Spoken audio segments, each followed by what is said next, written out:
बिस्मिल्लाहिर्रहमानिर्रहीम।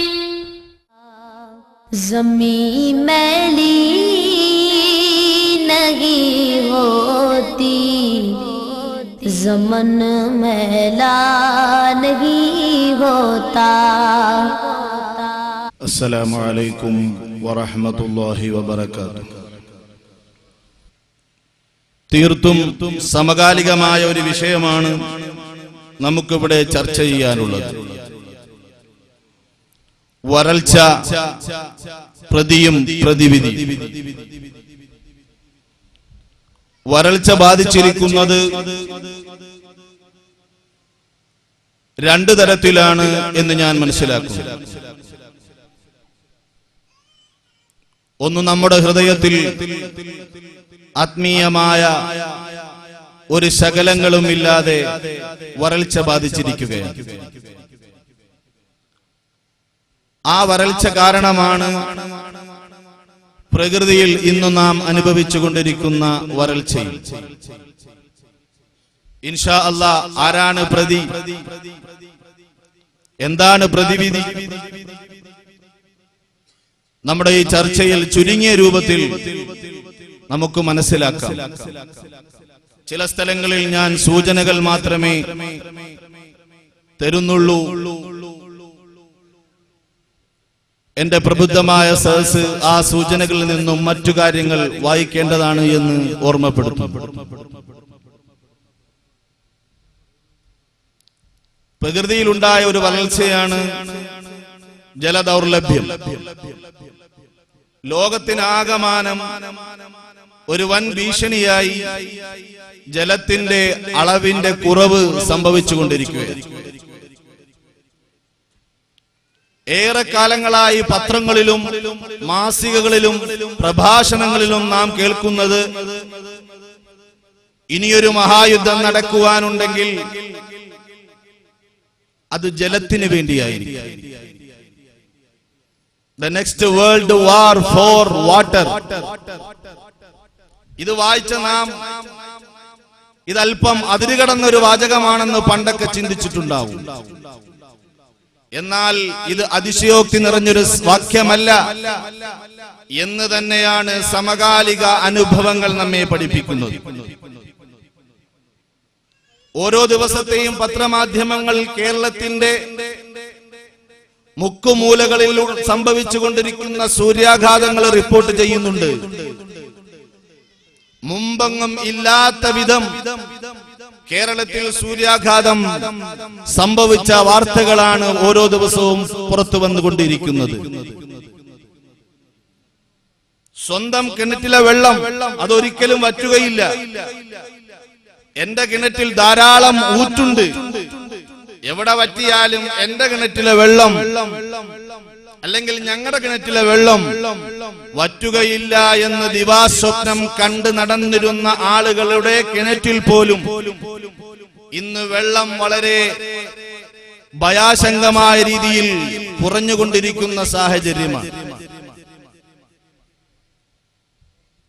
ഈയടുത്ത് ഞാനൊരു സുഹൃത്തിനെ ഫോൺ ചെയ്തപ്പോ അദ്ദേഹം ആദ്യമായി എന്നോട് ദുആ ഇറക്കാൻ പറഞ്ഞത്, ഉസ്താദേ, ഒരിക്കലും വറ്റിയിട്ടില്ലാത്ത, മുൻഗാമികളുടെ ചരിത്രത്തിൽ ഒരിക്കലും വറ്റിപ്പോയി എന്ന ചരിത്രം പറയാത്ത പഴയ ഒരു കിണർ ആശങ്ക തോന്നിക്കുന്ന വിധത്തിൽ വറ്റിക്കൊണ്ടിരിക്കുന്ന ഒരു സാഹചര്യത്തിലാണുള്ളത്. ആ നിഅമത്ത് നഷ്ടപ്പെട്ടു പോകാതിരിക്കാൻ നിങ്ങൾ പ്രാർത്ഥിക്കണമെന്ന് എന്നോട് ദുആ ചെയ്യുകയാണ്. പണ്ടൊക്കെ എന്തിനു വേണ്ടിയാണ് നാം ആദ്യം ദുആ ഇറക്കുന്നത്? രോഗം മാറാൻ വേണ്ടി, അല്ലെങ്കിൽ മക്കളുടെ വിജയത്തിന് വേണ്ടി. പക്ഷേ ഇന്ന് പരസ്പരം രണ്ട് മുസ്ലിമീങ്ങൾ കണ്ടുപിരിയുമ്പോൾ, അല്ലെങ്കിൽ ഫോൺ ചെയ്ത് സംസാരം തുടങ്ങുമ്പോൾ, ജലം കിട്ടുന്നതിന് വേണ്ടി, അല്ലെങ്കിൽ എന്റെ ഉറവ വറ്റിപ്പോകാതിരിക്കുന്നതിന് വേണ്ടി നിങ്ങൾ ദുആ ഇറക്കണം എന്ന് പരസ്പരം ദുആ ഇറക്കുന്ന ഒരു സാഹചര്യത്തിലേക്ക് കേരളത്തിന്റെ സാഹചര്യം, ലോകത്തിന്റെ സാഹചര്യം മാറിക്കൊണ്ടിരിക്കുകയാണ്. പേയ്മെന്റ് വാട്ടർ അഥവാ പൈസ കൊടുത്ത് 2 ടാങ്ക് വെള്ളം കൊണ്ടുവരും. രാവിലെ ഉമ്മമാർ കാത്തിരിക്കുകയാണ്. ഫോൺ ചെയ്ത് പറഞ്ഞിട്ടുണ്ട്, പൈസ കൊടുത്ത് 200ഉം 250ഉം രൂപ കൊടുത്തിട്ട് 2 ടാങ്ക് വാട്ടർ നാം വാങ്ങുന്നൊരു സാഹചര്യത്തിൽ നിന്ന് പേയ്മെന്റ് വാട്ടർ പോലും ഇന്ന് ഇല്ല. പൈസ കൊടുത്തിട്ടും വെള്ളമില്ല. 2 ദിവസം കഴിയും എന്ന് വെള്ളം കൊണ്ടുവരുന്ന ആള് വിളിച്ചു പറയുന്ന ഒരു സാഹചര്യത്തിലേക്കും നമ്മുടെ അവസ്ഥകൾ മാറിക്കൊണ്ടിരിക്കുകയാണ്. നാം ഈ അടുത്തൊരു വാർത്ത വായിച്ചു ഞെട്ടിയിട്ടുണ്ടാവും. 12 മണി കഴിഞ്ഞ് കേരളത്തിൽ തൊഴിൽ നിയന്ത്രണം കൊണ്ടുവന്നിരിക്കുകയാണ്. കാരണം എന്താ? തൊഴിലാളികൾക്ക് അഗാധമായ സൂര്യന്റെ ചൂട് സഹിക്കാൻ കഴിയുന്നില്ല. അതുകൊണ്ട് 12 മണി കഴിഞ്ഞ് 3 മണി വരെ തൊഴിലാളികളെ കൊണ്ട് നിർബന്ധിപ്പിച്ച്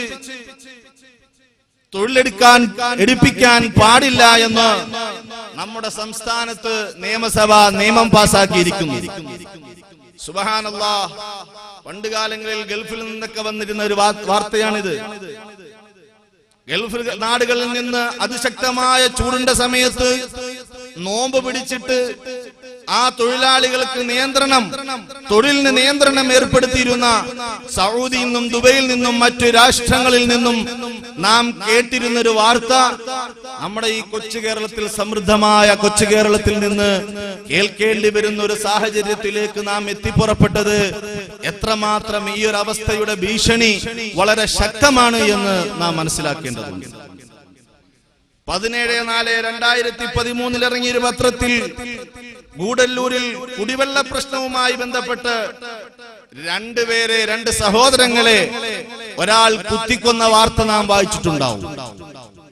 അഥവാ പൈപ്പിന്റെ മുട്ടിലോ അല്ലെങ്കിൽ വാട്ടർ കൊണ്ട് പേയ്മെന്റ് വാട്ടർ വരുന്ന സന്ദർഭത്തിലോ ക്യൂ സിസ്റ്റം സംവിധാനത്തിൽ ഇടയ്ക്ക് വന്നു കയറി വെള്ളമെടുത്തതിന്റെ പേരിലോ മറ്റോ ഉണ്ടായ വാക്കുതർക്കം ഇരുട്ടിന്റെ മറവിൽ ഒരു കഠാര എടുത്തിട്ട് 2 സഹോദരങ്ങളുടെ ജീവൻ തന്നെ ഇല്ലാതാക്കിയെങ്കിൽ എത്രമാത്രം ഗൗരവമുള്ളൊരു വിഷയമായി ഈ കുടിവെള്ളത്തിന്റെ പ്രശ്നം മാറി എന്ന് നാം മനസ്സിലാക്കണം. നമുക്കറിയാം, നമ്മളെയൊക്കെ വേദനിപ്പിച്ച ഒരു സംഭവമുണ്ട്, മാറാട്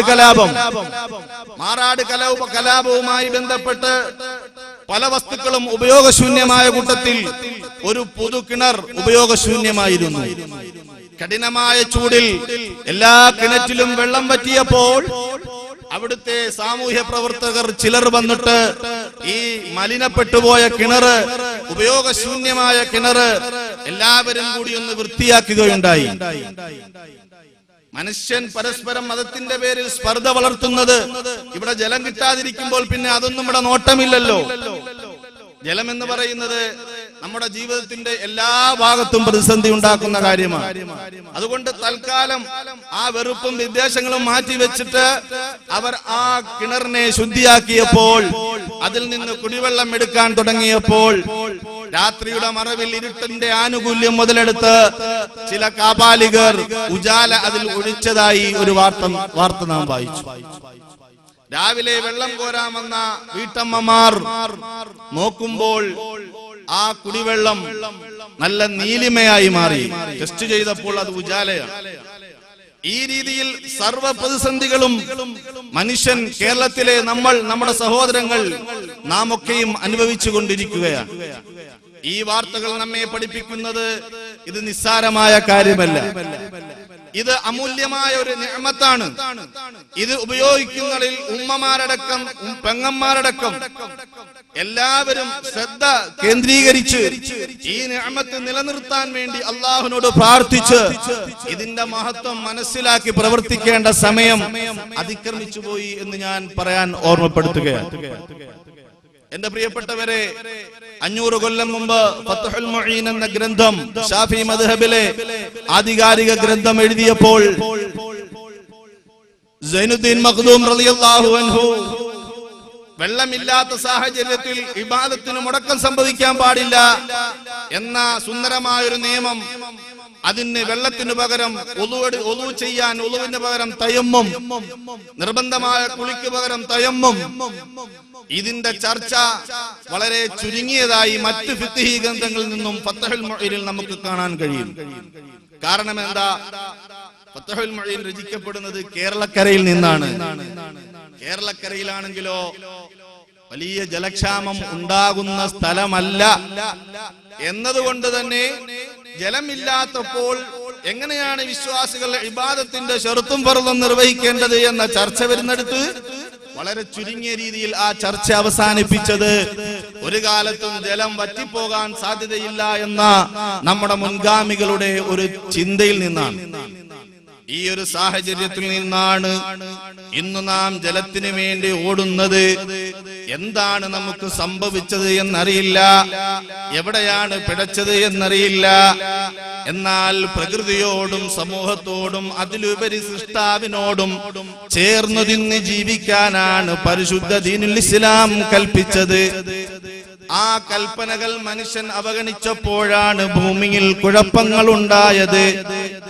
പ്രകൃതിയെ സ്നേഹിക്കാൻ പരിശുദ്ധ മതം ഇത്ര കണ്ട് പറഞ്ഞിട്ടുണ്ടോ? ലോകത്തെ മറ്റേത് മതത്തിനേക്കാളും മറ്റേത് നിയമസംഹിതയെക്കാളും പ്രകൃതിയോട് ചേർന്ന് നിന്ന് ജീവിക്കാൻ നമ്മെ പഠിപ്പിച്ച ലോകത്തെ ഏക മതം പരിശുദ്ധ ദീനുൽ ഇസ്ലാം. ഹബീബായ നബി സല്ലല്ലാഹു അലൈഹി വസല്ലമ തങ്ങളുടെ ഹദീസുകൾ പരതുമ്പോൾ അവിടുന്ന് പറയുന്നു, മാമിൻ മുസ്ലിമിൻ യഗ്റുസു ഗറസൻ വലാ ഹർസാ ഫയഅകുലു മിൻഹു ഇൻസാനുൻ വലാ ബഹീമത്തുൻ വലാ ത്വയ്റുൻ വലാ ശൈഇ ഇല്ലാ കാന ലഹു അജ്റുഹു. പ്രകൃതിയിൽ ഒരു വൃക്ഷം നീ വളർത്തണേ, നാളെ ഖിയാമത്ത് നാളാണെങ്കിലും ഇന്ന് നീ ഒരു മരം വെച്ച് പിടിപ്പിക്കണമേ. അത് പ്രകൃതിയുടെ സന്തുലനാവസ്ഥ നിലനിർത്തുന്നതിന് ആവശ്യമാണ്. ഒരു മുസ്ലിമും കൃഷി ചെയ്യുന്നില്ല, ഒരു മുസ്ലിമും ഒരു ചെടിയും നട്ടുപിടിപ്പിക്കുന്നില്ല. അങ്ങനെ ആ ചെടി അതാ വളർന്നു വരുന്നു, ആ വൃക്ഷം അതാ വളർന്നു വരുന്നു, അതിൽ നിന്നും ഫലങ്ങൾ ഉണ്ടാകുന്നു. ഉദാഹരണത്തിനൊരു മാമ്പഴത്തിന്റെ തൈ വെക്കുന്നു, അത് വളർന്ന് വളർന്ന് വന്നിട്ട് അതാ മാമ്പഴം അതിൽ കുലയ്ക്കുന്നു. ഫയഅകുലു മിൻഹു ഇൻസാൻ, അതാ പഴുത്ത് അത് തറയെ വീണപ്പോൾ അതിലൂടെ നടന്നുപോയൊരു മനുഷ്യൻ അതെടുത്തു ഭക്ഷിച്ചു. വലാ ബഹീമത്തുൻ, ഒരു നാൽക്കാലി മൃഗം വന്നതെടുത്തു തിന്നു. വലാ ത്വയ്റുൻ, ഒരു പറവ പറന്നു വന്നിട്ട് ആ മാങ്ങയെ ഭക്ഷണമാക്കി. വലാ ശൈഅ, നീ നട്ടുപിടിച്ച മരത്തിൽ നിന്ന് ഏതൊരു വസ്തുവും, അതിന്റെ ഇലയാകട്ടെ അതിന്റെ ഫലവർഗങ്ങളാകട്ടെ, അത് കഴിച്ച ഏതൊരു വസ്തുവും കഴിച്ചാൽ ഇല്ലാ കാന ലഹു അജ്റുഹു, നിനക്ക് അതിന് പ്രതിഫലമുണ്ട്. ഒരു പറവ വന്ന് നിന്റെ പേരക്ക മരത്തിൽ നിന്ന് പേരക്ക കൊത്തിയെടുത്തു കൊണ്ടുപോയാൽ, ഒരു പറവ വന്ന് നിന്റെ മാമ്പഴ മരത്തിൽ നിന്നൊരു പഴുത്തതിനെ കൊത്തിയെടുത്തത് കൊണ്ടുപോയാൽ, അത് തറയിൽ വീണപ്പോൾ ഒരു നാൽക്കാലി മൃഗം വന്നിട്ട് അതിനെ അങ്ങ് ഭക്ഷിച്ചാൽ, നീ അറിയുന്നില്ല കൊലകുത്തി വാഴുന്ന നിന്റെ ചെടിയിലെയും നിന്റെ വൃക്ഷത്തിന്റെയും ഫലങ്ങളുടെ എണ്ണം നിനക്കറിയുന്നില്ല, അത് പഴുക്കുന്നത് നീ അറിയുന്നില്ല. പക്ഷേ ഓരോതിന്റെയും കണക്ക് റബ്ബിന്റെ അടുത്തുണ്ട്. ആ കണക്കുകൾ അനുസരിച്ച്, ആ പറവുകൾ തിന്നതനുസരിച്ച്, ഒരു മനുഷ്യൻ തിന്നതനുസരിച്ച്, ഒരു നാൽക്കാലി മൃഗം തിന്നതനുസരിച്ച് ഇല്ലാ കാന ലഹു അജ്റുഹു, അതിന്റെ എല്ലാം പ്രതിഫലം നിനക്ക് നിന്നാളെ അള്ളാഹുവിന്റെ അടുക്കൽ ലഭിക്കുന്നതാണ്.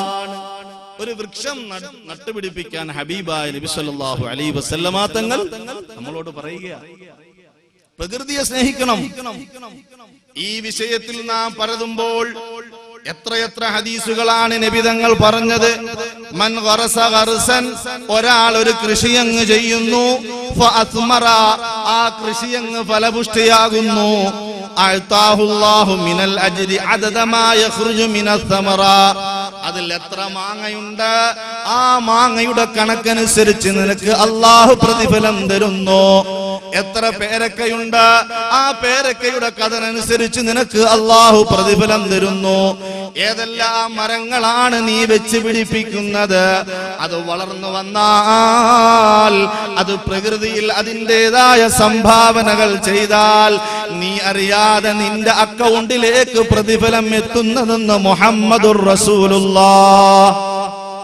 പ്രേരണ തരികയാണ്, ആത്മീയമായ ഒരു പ്രേരണ നമുക്ക് തരികയാ. ഇവിടെ കുറെ തണലുണ്ടാകും, ഇവിടെ കുറെ ഓക്സിജൻ ആ വൃക്ഷത്തിൽ നിന്ന് കിട്ടും എന്ന് ദുനിയാവിന്റെ ഗുണങ്ങൾ മാത്രമല്ല പറയുന്നത്. നാളെ അതാ മഹ്ശറിന്റെ വെപ്രാളത്തിൽ നിന്റെ കൃഷിസ്ഥലങ്ങളിൽ നിന്ന് ഏതെല്ലാം പക്ഷികളാണോ ഭക്ഷിച്ചത് അതിന്റെയും പ്രതിഫലം നിന്റെ അക്കൗണ്ടിൽ നിന്റെ സ്വർഗത്തിലേക്ക് പ്രവേശിക്കാൻ അതും ഒരു കാരണമാകുമെന്ന് പറയുമ്പോൾ ഭൗതികമായ ലാഭങ്ങൾ വേറെ, ആത്മീയ ലോകത്തെ ലാഭങ്ങൾ വേറെ. ഇത് രണ്ടും കൂടി പറഞ്ഞുകൊണ്ട് ഉന്നതമായ പ്രേരണ, പ്രകൃതിയോട് ചേർന്ന് നിന്ന് സംസാരിക്കുവാൻ, പ്രകൃതിയോട് ചേർന്ന് നിന്ന് ജീവിക്കുവാൻ അല്ലാഹു സുബ്ഹാനഹു വ തആല നമ്മെ പഠിപ്പിക്കുകയാണ്. തീർന്നില്ല. മൻ ഗറസ ഷജറ, ആരെങ്കിലും ഒരു വൃക്ഷം വെച്ചാൽ ഗറസല്ലാഹു ലഹു ബിഹാ ഷജറതൻ ഫിൽ ജന്ന, നാളെ നിന്റെ സ്വർഗീയ ആരാമത്തിൽ നിനക്ക് വേണ്ടി തമ്പുരാൻ ഒരു വൃക്ഷത്തെ നട്ടുപിടിപ്പിക്കുന്നതാണ്. ഇത്രയും ആത്മീയമായ ഉപദേശങ്ങൾ നമ്മൾ തരുമ്പോ നാം അതിനോടനുബന്ധിച്ച് ജീവിക്കേണ്ടതുണ്ട്. നമ്മുടെ വീട്ടിന്റെ മുറ്റത്ത് നാം ചിന്തിക്കണം, എൻഡോസൾഫാൻ അതിന്റെ ദുരിതത്തിനെതിരെ കാസർഗോഡ് ജില്ലയിൽ അത് ബാധിച്ച കുട്ടികളുടെ ദയനീയ അവസ്ഥ കണ്ടപ്പോ സംഘടനകൾ മറന്ന്, രാഷ്ട്രീയ പാർട്ടികളുടെ കൊടിയുടെ നിറം മറന്ന് നാം മുഷ്ടി ചുരുട്ടിയിട്ട് പ്രകൃതിക്ക് വേണ്ടി വാദിച്ച മനുഷ്യ, നിന്റെ വീട്ടിൽ ഒരു കറിവേപ്പില നീ വെച്ചിട്ടില്ല. ഒരു കറിവേപ്പില നമ്മുടെ വീട്ടിലില്ല. ഒരു മുരിങ്ങയുടെ കമ്പ് എവിടെങ്കിലും വഴിയിൽ വീണ് കിടന്നാൽ അത് ഒടിച്ചുകൊണ്ട് വന്നിട്ട് കുത്തിയൊന്ന് വെച്ച് 2 പ്രാവശ്യം വെള്ളം കോരി ഒഴിച്ചാൽ പിന്നെ അതങ്ങ് പന്തലിക്കുക. നിന്റെ വീട്ടിൽ തണലായി, നിന്റെ വീട്ടിൽ തണലായി, നല്ല മുരിങ്ങ കിട്ടുകയായി. അങ്ങനെ നാം നമ്മുടെ വീട്ടിന്റെ ചുറ്റുഭാഗത്ത് അതൊന്നും നടാതെ ഓടുപാകിയിട്ട് വൃത്തിയാക്കുകയാണ്. എന്താ? കഠിനമായ ചൂട്, അന്തരീക്ഷത്തിൽ ഊഷ്മാവ് വരുന്നതിന് കാരണം ഓടുപാവുകയാണ്. ഒരു മരങ്ങളും വെച്ച് പിടിപ്പിക്കുന്നില്ല. നമ്മുടെ ടെറസിന്റെ മുകളിലേക്ക് തണല് തരാൻ ഒരു വൃക്ഷങ്ങളും ഇല്ല. എന്നാൽ പ്രകൃതിയോട് ചേർന്ന് നിന്ന് ജീവിക്കാൻ ഏറ്റവും കൂടുതൽ പ്രഖ്യാപിച്ച മുഹമ്മദുർ റസൂലുള്ളാഹ് സല്ലല്ലാഹു അലൈഹി വസല്ലമ തങ്ങളുടെ അനുയായികളായ ഞാനും നിങ്ങളും ഇത് എത്രയും പെട്ടെന്ന് പ്രാവർത്തികമാക്കേണ്ടതുണ്ട്. കാരണം ഒരു മരം വളർന്നു വന്നാൽ ആ മരത്തിൽ നിന്നാണ് നമുക്ക് ശ്വസിക്കേണ്ട ഓക്സിജൻ കിട്ടുന്നത്. ഇന്ന് എല്ലാവരും കഠിന ചൂടായപ്പോ ഗവൺമെന്റും മറ്റുള്ള സംഘടനകളും ഭൂമിക്കൊരു കുട എന്ന് പറഞ്ഞ മുദ്രാവാക്യവുമായി നടക്കുകയാ. എന്നാൽ ഈ മുദ്രാവാക്യം ഹബീബായ നബി സല്ലല്ലാഹു അലൈഹി വസല്ലമ തങ്ങൾ നൂറ്റാണ്ടുകൾക്ക് മുമ്പ് മനുഷ്യന് സംഭവിച്ചേക്കാവുന്ന അപജയം മുന്നിൽ കണ്ട് നമ്മളോട് അതാ കൽപ്പിച്ചിട്ട് കടന്നുപോയി. പ്രിയപ്പെട്ടവരെ, നമ്മുടെ വൃക്ഷത്തിന്റെ തണലിന്റെ സുഖം നമ്മുടെ എസിക്കുണ്ടോ? നാം ഒരു കാറിലേക്ക് കയറിയാൽ നല്ല തണുപ്പാണ്. എന്നാൽ ആ തണുപ്പ് കൂടുമ്പോൾ നമുക്ക് തലവേദന അനുഭവപ്പെടും. കുറച്ച് കഴിയുമ്പോൾ നാം അതങ്ങ് കുറയ്ക്കും. നമ്മുടെ റൂമുകളിലോ എസി ഉണ്ട്, പക്ഷേ കുറെ ആവുമ്പോൾ നാം അതങ്ങ് കുറയ്ക്കും. ആ വൃക്ഷത്തിന്റെ പ്രകൃതിയിൽ നിന്ന് കിട്ടുന്ന തണുപ്പിന്റെയും ആ കാറ്റിന്റെയും സുഖം നാം കണ്ടുപിടിച്ച എസിയുടെയോ ഫാനിന്റെയോ ആ സുന്ദരമായ കാറ്റുകൾക്ക് ഇല്ല എന്ന് അനുഭവങ്ങൾ നമ്മെ തെളിയിച്ചപ്പോൾ എന്തൊരു ഭംഗിയിലാണ് അല്ലാഹു സുബ്ഹാനഹു വ തആല ഈ ഭൂമിയെ സൃഷ്ടിച്ചത്.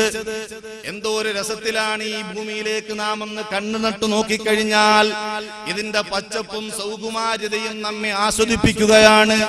ഇതെല്ലാം വെട്ടി നശിപ്പിച്ചുകൊണ്ട് മനുഷ്യൻ നെട്ടോട്ടമോടുമ്പോൾ സുഖത്തിന് വേണ്ടി, അതാ അവന്റെ ലാഭത്തിന് വേണ്ടി അവൻ അതിന്റെ പിറകെ പോകുമ്പോൾ ഈ ഭൂമിയെ അല്ലാഹു നമുക്ക് വേണ്ടി സംവിധാനിച്ചതിന്റെ രൂപമെന്ന് മനസ്സിലാക്കണം. മുകളിൽ ആകാശത്തിന്റെ മേലാപ്പ്, താഴെ പായ വിരിച്ചതുപോലെ ഭൂമി, ആർത്തടിച്ച് അലച്ച് അലറി വരുന്ന തിരമാലകളുടെ സൗകുമാര്യത, ആനന്ദത്തിന്റെ ഇളം തെന്നൽ വീശുന്ന പുഷ്പവാടി, പുഞ്ചിരി തൂകുന്ന പുഷ്പങ്ങൾക്ക് മുമ്പും പുഷ്പങ്ങൾക്ക് ചുറ്റും അത് നുകരാൻ വരുന്ന വണ്ടുകളും ചിത്രശലഭങ്ങളും, എത്രയെത്ര വർണ്ണ വൈഭവങ്ങളാണ് അല്ലാഹു സുബ്ഹാനഹു വ തആല ഈ ഭൂമിയിൽ അതാ നമുക്ക് വേണ്ടി സംവിധാനിച്ചത്. എന്നാൽ അബദ്ധസഞ്ചാരികളായ പരിഷ്കാരവാദികളുടെ ഭ്രാന്തമായ വികസനത്തിനു വേണ്ടി സുന്ദരമായ പ്രകൃതിയെ നാം നശിപ്പിക്കുകയാണ്. പൈങ്കിളികൾക്ക് പോലും കൂടൊരുക്കാൻ ഇന്നൊരു വൃക്ഷമില്ല, പൈങ്കിളികൾക്ക് പോലും കൂടൊരുക്കാൻ ഇന്നൊരു മരങ്ങളില്ല. അതുകൊണ്ടാണ് പറന്നു പോകുന്നൊരു പറവയെ നോക്കിയിട്ടൊരു പൊന്നുമോൻ പാടുകയാണ്, കേരച്ചില്ലയിൽ ഊഞ്ഞാലാടും പൈങ്കിളിയെ നീ ചെന്നാട്ടെ, കേരളമെങ്ങും ഹരിത മനോഹര നെൽപ്പാടങ്ങൾ ഇന്നുണ്ടോ? എല്ലാ നെൽപ്പാടങ്ങളും നിരത്തിയിട്ട് വലിയ വലിയ ബിൽഡിങ്ങുകൾ വെക്കുകയാണ്. വയലുകളും പൊൻതോടുകളും പിന്നങ്ങനെ അനവധി തോപ്പുകളും വെട്ടിമുറിക്കും വൃക്ഷങ്ങൾ തൻ ചില്ലയിലെങ്ങും കൂടുണ്ടോ, ചില്ലയിലെങ്ങും കൂടുണ്ടോ? പറന്നു പോകുന്നൊരു പറവയെ നോക്കി ഒരു പൊന്നുമോന്റെ പാട്ടാണ്. മുയലും മാനും പൂങ്കുയിലെല്ലാം വീടും വിട്ടിട്ടകലുമ്പോൾ കേരച്ചില്ലയിൽ ഊഞ്ഞാലാടാൻ വേറൊരു കൂട്ട് നിനക്കുണ്ടോ, വേറൊരു കൂട്ട് നിനക്കുണ്ടോ? ഈ പ്രകൃതിയുടെ ദുരന്താവസ്ഥ മനസ്സിലാക്കിയിട്ട് പറന്നു പോകുന്നൊരു പറവയോട് ഒരു പൊന്നുമോൻ പാടുകയാണ്. അങ്ങനെ പ്രകൃതിയെ വെട്ടിനിരത്തിക്കൊണ്ട് മനുഷ്യന്റെ ഗോപുരങ്ങൾ, മനുഷ്യനതാ വലിയ വലിയ ബിൽഡിങ്ങുകൾ സ്ഥാപിക്കുമ്പോൾ ജലാശയങ്ങൾ മൂടുകയാണ്. അല്ലാഹുവിന്റെ മഴ വർഷിക്കുന്ന സമയത്ത് ആ മഴ നമ്മുടെ ഭൂമിയിൽ തങ്ങി നിൽക്കുന്നതിന് വേണ്ടി ആവശ്യമായ തോടുകളും അതുപോലെ തന്നെ വൃക്ഷങ്ങളുടെ വേരുകളും ആവശ്യമാകുന്ന ഒരു സാഹചര്യത്തിൽ ഇതെല്ലാം കുഴിച്ചു മൂടിയിട്ട് വലിയ വലിയ ബിൽഡിങ്ങുകൾ മനുഷ്യൻ സ്ഥാപിക്കുകയാണ്. പ്രകൃതിയെ മനുഷ്യൻ എന്ന് ദ്രോഹിക്കാൻ തുടങ്ങിയോ അന്നെല്ലാം അല്ലാഹുവിന്റെ അപാരമായ വിധി നമ്മെ വിഷമിപ്പിക്കുകയാണ്.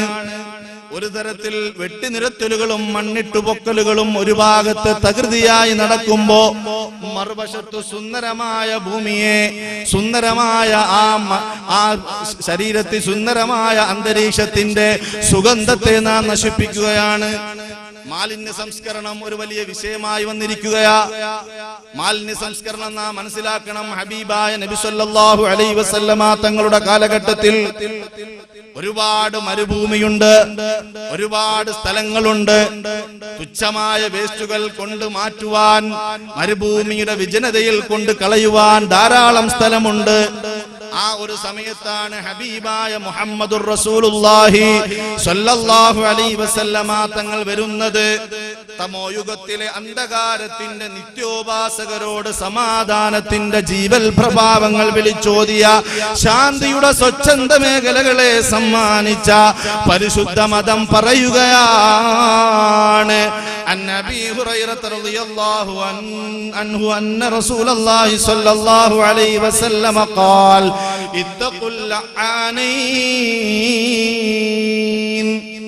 രണ്ട് ശാപങ്ങളെ നിങ്ങൾ സൂക്ഷിക്കണേ, രണ്ട് ശാപങ്ങളെ നിങ്ങൾ സൂക്ഷിക്കണേ. സഹാബാക്കൾ കേട്ടിരുന്നു കൊണ്ട് ചോദിക്കുകയാണ്, വമല്ല ആനാനി യാ റസൂലല്ലാഹ്, രണ്ട് ശാപങ്ങൾ ഏതാണ് നബിയേ? ഏതാണ് രണ്ട് ശാപങ്ങൾ? ഞങ്ങൾ സൂക്ഷിക്കേണ്ട രണ്ട് ശാപങ്ങൾ ഏതാണ്? അല്ലദീ യതഖല്ലാ ഫീ തരീഖിൻ നാസി ഔ ഫീ ളില്ലിഹിം.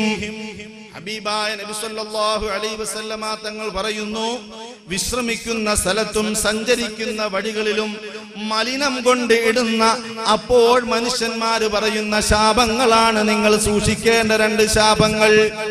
അവിടെ കക്കൂസ് ചെയ്യാൻ പാടില്ല, അവിടെ മൂത്രമൊഴിക്കാൻ പാടില്ല, അവിടെ മലമൂത്ര വിസർജനം നടത്താൻ പാടില്ല. ജനങ്ങൾ നടന്നു പോകുന്ന വഴിയിൽ, ജനങ്ങൾ വിശ്രമിക്കുന്ന സ്ഥലത്ത് ഹബീബായ നബി സല്ലല്ലാഹു അലൈഹി വസല്ലമ തങ്ങൾ ഇവിടെ മലമൂത്ര വിസർജനം എന്ന് പറഞ്ഞുവെങ്കിലും അതിന്റെ വിശാലമായ അർത്ഥത്തിലേക്ക് നാം പോകുമ്പോൾ തഖുല്ല ആനീൻ, ആ ചത്തുപോയ എലിക്കുഞ്ഞിൽ നിന്നും ദുർഗന്ധം അന്യവന്റെ വീട്ടിലേക്ക് അടിക്കുമ്പോ നീ അത് വളരെ ലാഘവത്തോടെ അതിന്റെ വാലിൽ പിടിച്ചിട്ട് അപ്പുറത്തേക്ക് എറിഞ്ഞു കൊടുത്തപ്പോ ലഅനല്ലാഹു മൻ ഫഅലഹു, ആ ദുർഗന്ധം ശ്വസിക്കേണ്ടി വരുന്ന മനുഷ്യന്മാര് പറയും, അല്ലാഹു ഇത് പ്രവർത്തിച്ചവന് ശാപം ചെയ്യട്ടെ. ഇല്ലേ, റോഡിലൂടെ നടന്നു പോകുമ്പോ മൂക്കിപ്പൊത്തിയിട്ട് ഇത് പറയാത്ത ആരാ ഉള്ളത്? അറബിശാലകളിൽ നിന്നും കോഴി കച്ചവടം ചെയ്യുന്നവരും അതുപോലെ തന്നെ കന്നുകാലികളെ അറുത്തിട്ട് അത് കച്ചവടം ചെയ്യുന്നവരും എല്ലാവരെയും അല്ല ഞാൻ പറയുന്നത്. ഇത് പ്ലാസ്റ്റിക് ചാക്കിലാക്കി ഇരുട്ടിന്റെ മറയത്ത് കൂടിയ വണ്ടികളിൽ, പണ്ട് ലോറിയിലോ അല്ലെങ്കിൽ പെട്ടിയാട്ടോയിലോ കൊണ്ടുപോകുമ്പോ ആളുകൾ ചെക്ക് ചെയ്യും, പിടിക്കും. ഇപ്പൊ വലിയ വലിയ വണ്ടികളിൽ അത് ആക്കിയിട്ട് ഇരുട്ടിന്റെ മറവിൽ അത് തള്ളിയിട്ട് കടന്നു പോകുമ്പോൾ ലഅനല്ലാഹു മൻ ഫഅലഹു, നേരം വെളുത്ത് അതിലൂടെ നടന്നു പോകുന്ന ഓരോ മനുഷ്യരും അതിന്റെ ദുർഗന്ധം ശ്വസിച്ചുകൊണ്ട് വിളിച്ചു പറയും ലഅനല്ലാഹു മൻ ഫഅലഹു. ഞാനും നിങ്ങളും പറഞ്ഞിട്ടുണ്ട്, ബസ്സിൽ പോകുമ്പോ ശക്തമായ ദുർഗന്ധത്തിന്റെ കാറ്റടിച്ചിട്ട് മൂക്കിലൂടെയും വായിലൂടെയും കീറിയിട്ട് പറയും ഇത് ആരാ കൊണ്ടിട്ടത്, ഇത് ചീഞ്ഞളിഞ്ഞതുപോലെ അവനെയും അള്ളാഹു ചീഞ്ഞളിയിപ്പിക്കട്ടെ. പറയാത്ത ആരെങ്കിലും ഉണ്ടോ? പറയാത്ത ആരുമില്ല. അപ്പോൾ ഇത് കൊണ്ടിട്ടതാരാ? അത് കൊണ്ടിട്ടതാരാ? എന്നെയും നിങ്ങളെയും പോലെയുള്ള മനുഷ്യന്മാരാണ്. പല ജില്ലകളിലും മാലിന്യ സംസ്കരണം ഒരു പ്രതിസന്ധിയായി മാറിക്കൊണ്ടിരിക്കുകയാണ്. നമ്മുടെ കിച്ചൺ വേസ്റ്റ് ഒരു 50 പൈസ കവറിലാക്കിയിട്ട് പുതിയാപ്പിളയുടെ കയ്യിൽ അല്ലെങ്കിൽ കെട്ടിയവന്റെ കയ്യിൽ, മകന്റെ കയ്യിൽ കൊടുത്തിട്ട് മോനെ പോകുന്ന വഴിയിൽ അതങ്ങ് കളഞ്ഞേക്ക് എന്ന് പറയുന്ന ഉമ്മമാരുണ്ടെങ്കിൽ ശ്രദ്ധിച്ചോ, ലഅനല്ലാഹു മൻ ഫഅലഹു. കിച്ചൺ വേസ്റ്റ് നമ്മുടെ വീട്ടിൽ തന്നെ സംസ്കരിക്കാനുള്ള മാർഗങ്ങളുണ്ട്. നമ്മുടെ പറമ്പിൽ തന്നെ ഒരു കുഴിയെടുത്ത് അതിലേക്ക് മാറ്റാനുള്ള മാർഗങ്ങളുണ്ട്. എന്നാൽ അതിനു നിൽക്കാതെ അതാ റോഡിലേക്ക് തള്ളാൻ വേണ്ടി ഭർത്താവിന്റെ കയ്യിലോ മകന്റെ കയ്യിലോ മാറ്റുമ്പോൾ ഹബീബായ റസൂലുള്ളാഹി സ്വല്ലല്ലാഹു അലൈഹി വസല്ലമ തങ്ങള് നൂറ്റാണ്ടുകൾക്ക് മുമ്പ് നമ്മോക്ക് പറഞ്ഞതുപോലെ ഇത്തഖുൽ ലഅനീൻ, 2 ശാപങ്ങളെ നിങ്ങൾ സൂക്ഷിക്കണേ. മാത്രമല്ല ഫാക്ടറിയിലെ രാസവളങ്ങൾ ശുദ്ധമായ നദീ ജല തടാകത്തിലേക്ക് മാറ്റുകയാണ്. എന്നിട്ട് അവിടുത്തെ പ്രകൃതിയുടെ വാസാവസ്ഥയെ നശിപ്പിക്കുകയാണ്. മത്സ്യങ്ങൾ ചത്തുപൊന്തുകയാണ്. ഇതിനൊരു തടയിടാൻ ഗവൺമെന്റ് എത്ര ആലോചിച്ചിട്ടും നടക്കുന്നില്ല. ഇതിനൊക്കെ വ്യക്തമായ രൂപരേഖ നൽകിക്കൊണ്ട് പരിശുദ്ധ ദീനുൽ ഇസ്ലാം അടിവരയിട്ടിട്ട് കടന്നുപോയി. ഹോസ്പിറ്റൽ വേസ്റ്റുകൾ, അവിടുത്തെ സിറിഞ്ചും അതുപോലെ തന്നെ മറ്റുള്ള ഉപയോഗങ്ങളും, ഉപയോഗിച്ച് കഴിഞ്ഞ വസ്തുക്കളും, അതുപോലെ തന്നെ കമ്പ്യൂട്ടറിന്റെ വേസ്റ്റുകളും ഇലക്ട്രോണിക് വേസ്റ്റുകളും, ഇതെല്ലാം അതാ അന്യവന്റെ തൊള്ളയിലേക്ക്, അവന്റെ പറമ്പിലേക്ക് അവൻ ഉറങ്ങുന്ന നേരത്ത്, അവന്റെ അസാന്നിധ്യത്തിൽ അതാ വഴിയോരങ്ങളിൽ മനുഷ്യന്മാര് വിശ്രമിക്കുന്ന സ്ഥലങ്ങളിൽ, യാത്ര ചെയ്യുന്ന സ്ഥലങ്ങളിൽ മനുഷ്യൻ കൊണ്ട് ഇട്ടപ്പോൾ പ്രകൃതിയുടെ സന്തുലനാവസ്ഥയ്ക്ക് മാറ്റം സംഭവിച്ചതിനാൽ അല്ലാഹുവിന്റെ പരീക്ഷണങ്ങൾ നമുക്ക് വരികയാണ്. മറ്റൊരു പ്രതിസന്ധിയാണ് ജലദൗർലഭ്യം. ജീവിതത്തിന്റെ എല്ലാ മേഖലകളിലും ഒരേപോലെ ബാധിക്കുന്ന സങ്കീർണമായ പ്രശ്നമാണ് ജലദൗർലഭ്യം. മനുഷ്യനെ ഇത്ര കണ്ട് ഉപയോഗിക്കുന്ന വസ്തുക്കളിൽ പ്രതിസന്ധി ഉണ്ടാക്കുന്ന മറ്റൊരു വസ്തുവില്ല. ഞാൻ ഇന്ന് കോയമ്പത്തൂര് പോകണമെങ്കിലോ കോഴിക്കോട് പോകണമെങ്കിലോ എറണാകുളത്ത് പോകണമെങ്കിലോ ഒരു വാഹനം വേണം. ആ വാഹനത്തിന് പെട്രോൾ വേണം. എന്നാൽ വാഹനത്തിൽ അടിക്കാൻ പെട്രോൾ ഇല്ലെങ്കിലും പണ്ടുള്ളവർ പോയതുപോലെ നമുക്ക് പോകാൻ കഴിയും. അതുപോലെ തന്നെ കറണ്ട് ഇല്ല എങ്കിലും പണ്ടുള്ളവർ ജീവിച്ചതുപോലെ നമുക്ക് ജീവിക്കാൻ കഴിയും. സൗകര്യത്തിന് വാഹനമില്ലെങ്കിൽ നടന്ന് നമുക്ക് പോകാൻ കഴിയും. എന്നാൽ ജലമില്ലെങ്കിലോ രാവിലെ എഴുന്നേൽക്കുമ്പോൾ വെള്ളം വേണം. നല്ലതുപോലെ റാഹത്തായി ഒന്ന് പല്ല് തേക്കണമെങ്കിൽ, ഒന്ന് ബാത്റൂമിൽ പോകണമെങ്കിൽ ജലം വേണം. അതുപോലെ തന്നെ ളുഹ്ർ നിസ്കരിക്കാൻ പള്ളിയിലേക്ക് വരികയാണ്, നമുക്ക് ജലം വേണം. ഒന്ന് റാഹത്തായില്ല, ഉളു എടുത്തതൊന്ന് റാഹത്തായില്ല, നല്ലതുപോലെ വെള്ളം വേണം. കുളിക്കാൻ നേരത്ത് വിയർത്ത് വല്ലാതെ വിഷമിച്ചപ്പോ ഒന്ന് കുളിക്കണം. അങ്ങനെ ജീവിതത്തിന്റെ സകല മേഖലകളിലും പ്രതിസന്ധി ഉണ്ടാക്കുന്ന അള്ളാഹുവിന്റെ അപാരമായ ഒരു അനുഗ്രഹമാണ് വെള്ളമെന്നത്. മനുഷ്യൻ തിരിച്ചറിയാതെ അത് ഒരുപാട് ദുരുപയോഗം ചെയ്തപ്പോഴാണ് എന്റെ കിണറ്റിലെ വെള്ളം വറ്റുകയില്ല, മറ്റുള്ളവരുടെ അവസ്ഥ എന്തോ ആയിക്കോട്ടെ എന്ന് ചിന്തിച്ചിട്ട് ആവശ്യത്തിലധികം വെള്ളം ഉപയോഗിക്കാൻ തുടങ്ങിയപ്പോൾ ഏറ്റവും കൂടുതൽ വെള്ളവുമായി ബന്ധപ്പെടുന്നത് നമ്മുടെ ഉമ്മപെങ്ങന്മാരാണ്. പാത്രം കഴുകാൻ വേണ്ടി പൈപ്പങ്ങ് തുറന്നു വിടുകയാണ്. എന്നിട്ട് അതിന്റെ അടിയിലേക്ക് പാത്രം കാണിച്ചിട്ട് ഒരുപാട് നേരം ഇങ്ങനെ കഴുകുകയാണ്. എത്ര വെള്ളമാണ് അവിടെ ചെലവായി പോയത്. അടിയിലൊരു പാത്രം വെച്ചിട്ട് നോക്കിയാൽ നമുക്കറിയാൻ കഴിയും അതിന്റെ അളവ്. എന്നാൽ ഒരു കപ്പിലേക്ക് മാറ്റിയിട്ട് ആ കപ്പെടുത്തിട്ട് ആ പാത്രത്തിലിരിക്കുന്ന അഴുക്ക് മാറുന്ന വിധം പതുക്കെ കഴുകിയാൽ എത്ര വെള്ളം നമുക്ക് ലാഭിക്കാൻ കഴിയും. കുളിക്കുന്ന നേരത്ത് നാം ഷവറങ്ങ് തുറക്കുകയാണ്. എന്നിട്ട് അതിന്റെ താഴെ നിന്നങ്ങ് നല്ല ഡിസ്കോ കളിക്കുകയാണ്, തിരിഞ്ഞും മറിഞ്ഞും. എത്ര നേരം വെള്ളം ഇങ്ങനെ വീണുകൊണ്ടിരിക്കുകയാണ്. ഒരുപാട് നേരം വെള്ളം ഇങ്ങനെ വീണു. ആ വെള്ളം താഴെ ഒരു പാത്രം വെച്ചിട്ട് അളന്നു നോക്കിയാൽ നാം തന്നെ, ഈ കുളിച്ച വ്യക്തി തന്നെ അത്ഭുതപ്പെടും, ഞാൻ ഇത്ര വെള്ളത്തിലാണോ കുളിച്ചത്. നാം ബ്രഷ് ചെയ്യാൻ വേണ്ടി പോകുന്നു, പൈപ്പ് അങ്ങ് തുറന്നു വിടുന്നു, എന്നിട്ടാ ബ്രഷ് ചെയ്യുന്നത്. ബ്രഷ് ചെയ്യാൻ പോകുമ്പോ പൈപ്പ് തുറന്നു വിടുന്നു, എന്നിട്ട് ബ്രഷ് ചെയ്യുന്നു. 5 മിനിറ്റ് നീ അങ്ങനെ ബ്രഷ് ചെയ്യുമ്പോഴേക്ക് 45 ലിറ്റർ വെള്ളം ചെലവാകുന്നുവെന്ന് ആധുനിക കണക്കുകൾ നമ്മെ പഠിപ്പിക്കുന്നു. എന്നാൽ പരിശുദ്ധ ദീനുൽ ഇസ്ലാം ഇവിടെ ശക്തമായി ഇടപെടുകയാണ്. കുലൂ വശ്റബൂ വലാ തുസ്രിഫൂ. അല്ലാഹുവിന്റെ അനുഗ്രഹത്തെ നിങ്ങൾ ഭക്ഷിക്കുക. വശ്റബൂ, നിങ്ങൾ കുടിക്കുകയും ചെയ്യുക. വലാ തുസ്രിഫൂ, നിങ്ങൾ അമിതവ്യയം ചെയ്യരുത്. നിങ്ങൾ അമിതവ്യയം ചെയ്യരുത്. ഇന്നഹു ലാ യുഹിബ്ബുൽ മുസ്രിഫീൻ. അല്ലാഹുവിന്റെ ഇഷ്ടമാണ് ഞാനും നിങ്ങളും കൊതിക്കുന്നത്. അതിനുവേണ്ടിയാണ് ളുഹർ നിസ്കാരത്തിന് പള്ളിയിൽ വന്നത്. അതിനുവേണ്ടിയാണ് അസറിന്റെ വാങ്ക് വിളിച്ചപ്പോ സർവ്വ ജോലിയും ഒഴിവാക്കി ഉമ്മ നിങ്ങൾ നിസ്കാരപ്പായയിൽ കയറിയത്. അതിനുവേണ്ടിയാണ് നാം ഓരോ പ്രവർത്തനങ്ങൾ ചെയ്യുന്നത്. എന്നാൽ അമിതവ്യയമാണെങ്കിൽ ഇന്നഹു ലാ യുഹിബ്ബുൽ മുസ്രിഫീൻ. അല്ലാഹു അമിതവ്യയം ചെയ്യുന്നവരെ ഇഷ്ടപ്പെടുന്നില്ല. ഫിഖ്ഹിന്റെ മസ്അലകളിൽ സ്വന്തം വെള്ളമാണെങ്കിൽ, എന്റെ അധീനതയിലുള്ള എന്റെ കിണറ്റിൽ നിന്ന് ഞാൻ എടുത്ത വെള്ളമാണെങ്കിൽ എനിക്ക് 4ാമത് മുഖം കഴുകുന്നത് കറാഹത്താണ്. ഒരു പ്രാവശ്യം കഴുകലാണ് ഫർളുള്ളത്. പരിപൂർണമായി ഒരു പ്രാവശ്യം കഴുകലാണ് ഫർള്. പിന്നെ 2ഉം 3ഉം കഴുകല് സുന്നത്താണ്. ഇനി 4ാമതൊരാൾക്ക് കഴുകണമെന്ന് തോന്നിയാലോ അത് എന്റെ അധീനതയിലുള്ള ഞാൻ കുടിച്ച കിണറിൽ നിന്നാണെങ്കിൽ അത് കറാഹത്താണ്. എന്നാൽ പള്ളിയിലേക്ക് നടന്നു വരുന്ന ഒരു ഉപ്പാപ്പ അല്പം വസ്വാസൊക്കെ ഉള്ള ആളാണെങ്കിൽ ഹൗദിന്റെ കരയിലേക്ക് പോയി നിന്നിട്ട് മുഖത്തേക്ക് വെള്ളം ഇങ്ങനെ അടിച്ചു വിടുകയാണ്.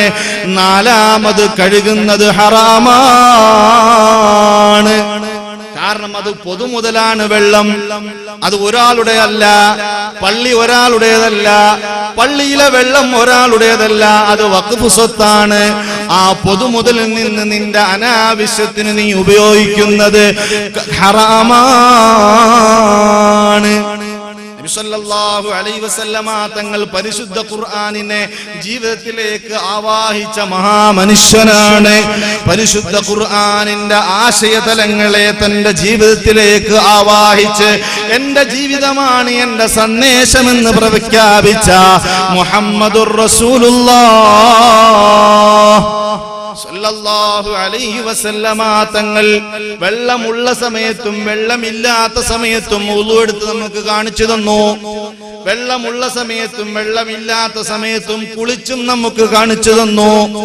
അവിടുത്തെ ഹദീസുകൾ നാം ഒന്ന് പരതി നോക്കുമ്പോൾ എന്ത് അത്ഭുതമാണ്. നാളെ വരാൻ പോകുന്ന പ്രതിസന്ധി മുന്നിൽ കണ്ടുകൊണ്ട് നമ്മെ പഠിപ്പിക്കുകയാണ്. സഹീഹുൽ ബുഖാരിയിൽ ഹദീസ് നമ്പർ 138 വായിച്ചു നോക്കുമ്പോ നബി സല്ലല്ലാഹു അലൈഹി വസല്ലമ തങ്ങളുടെ പ്രിയപത്നിയായ മൈമൂന ബീബി റളിയല്ലാഹു അൻഹയുടെ വീട്ടിൽ നബി തങ്ങൾ ഒരു ദിവസം താമസിക്കുമ്പോ രാത്രി കുറച്ചായി. ഫലമ്മാ കാന ഫീ ബഅദിൽ ലൈലി ഖാമൻ നബി സല്ലല്ലാഹു അലൈഹി വസല്ലം. രാത്രി കുറച്ചായപ്പോഴേക്കും നബി തങ്ങൾ അങ്ങോട്ട് എഴുന്നേൽക്കുകയാണ്. ഫതവല്ലഅ മിൻ ശന്നിൻ മുഅല്ലഖിൻ വുളൂഅൻ ഖഫീഫാ.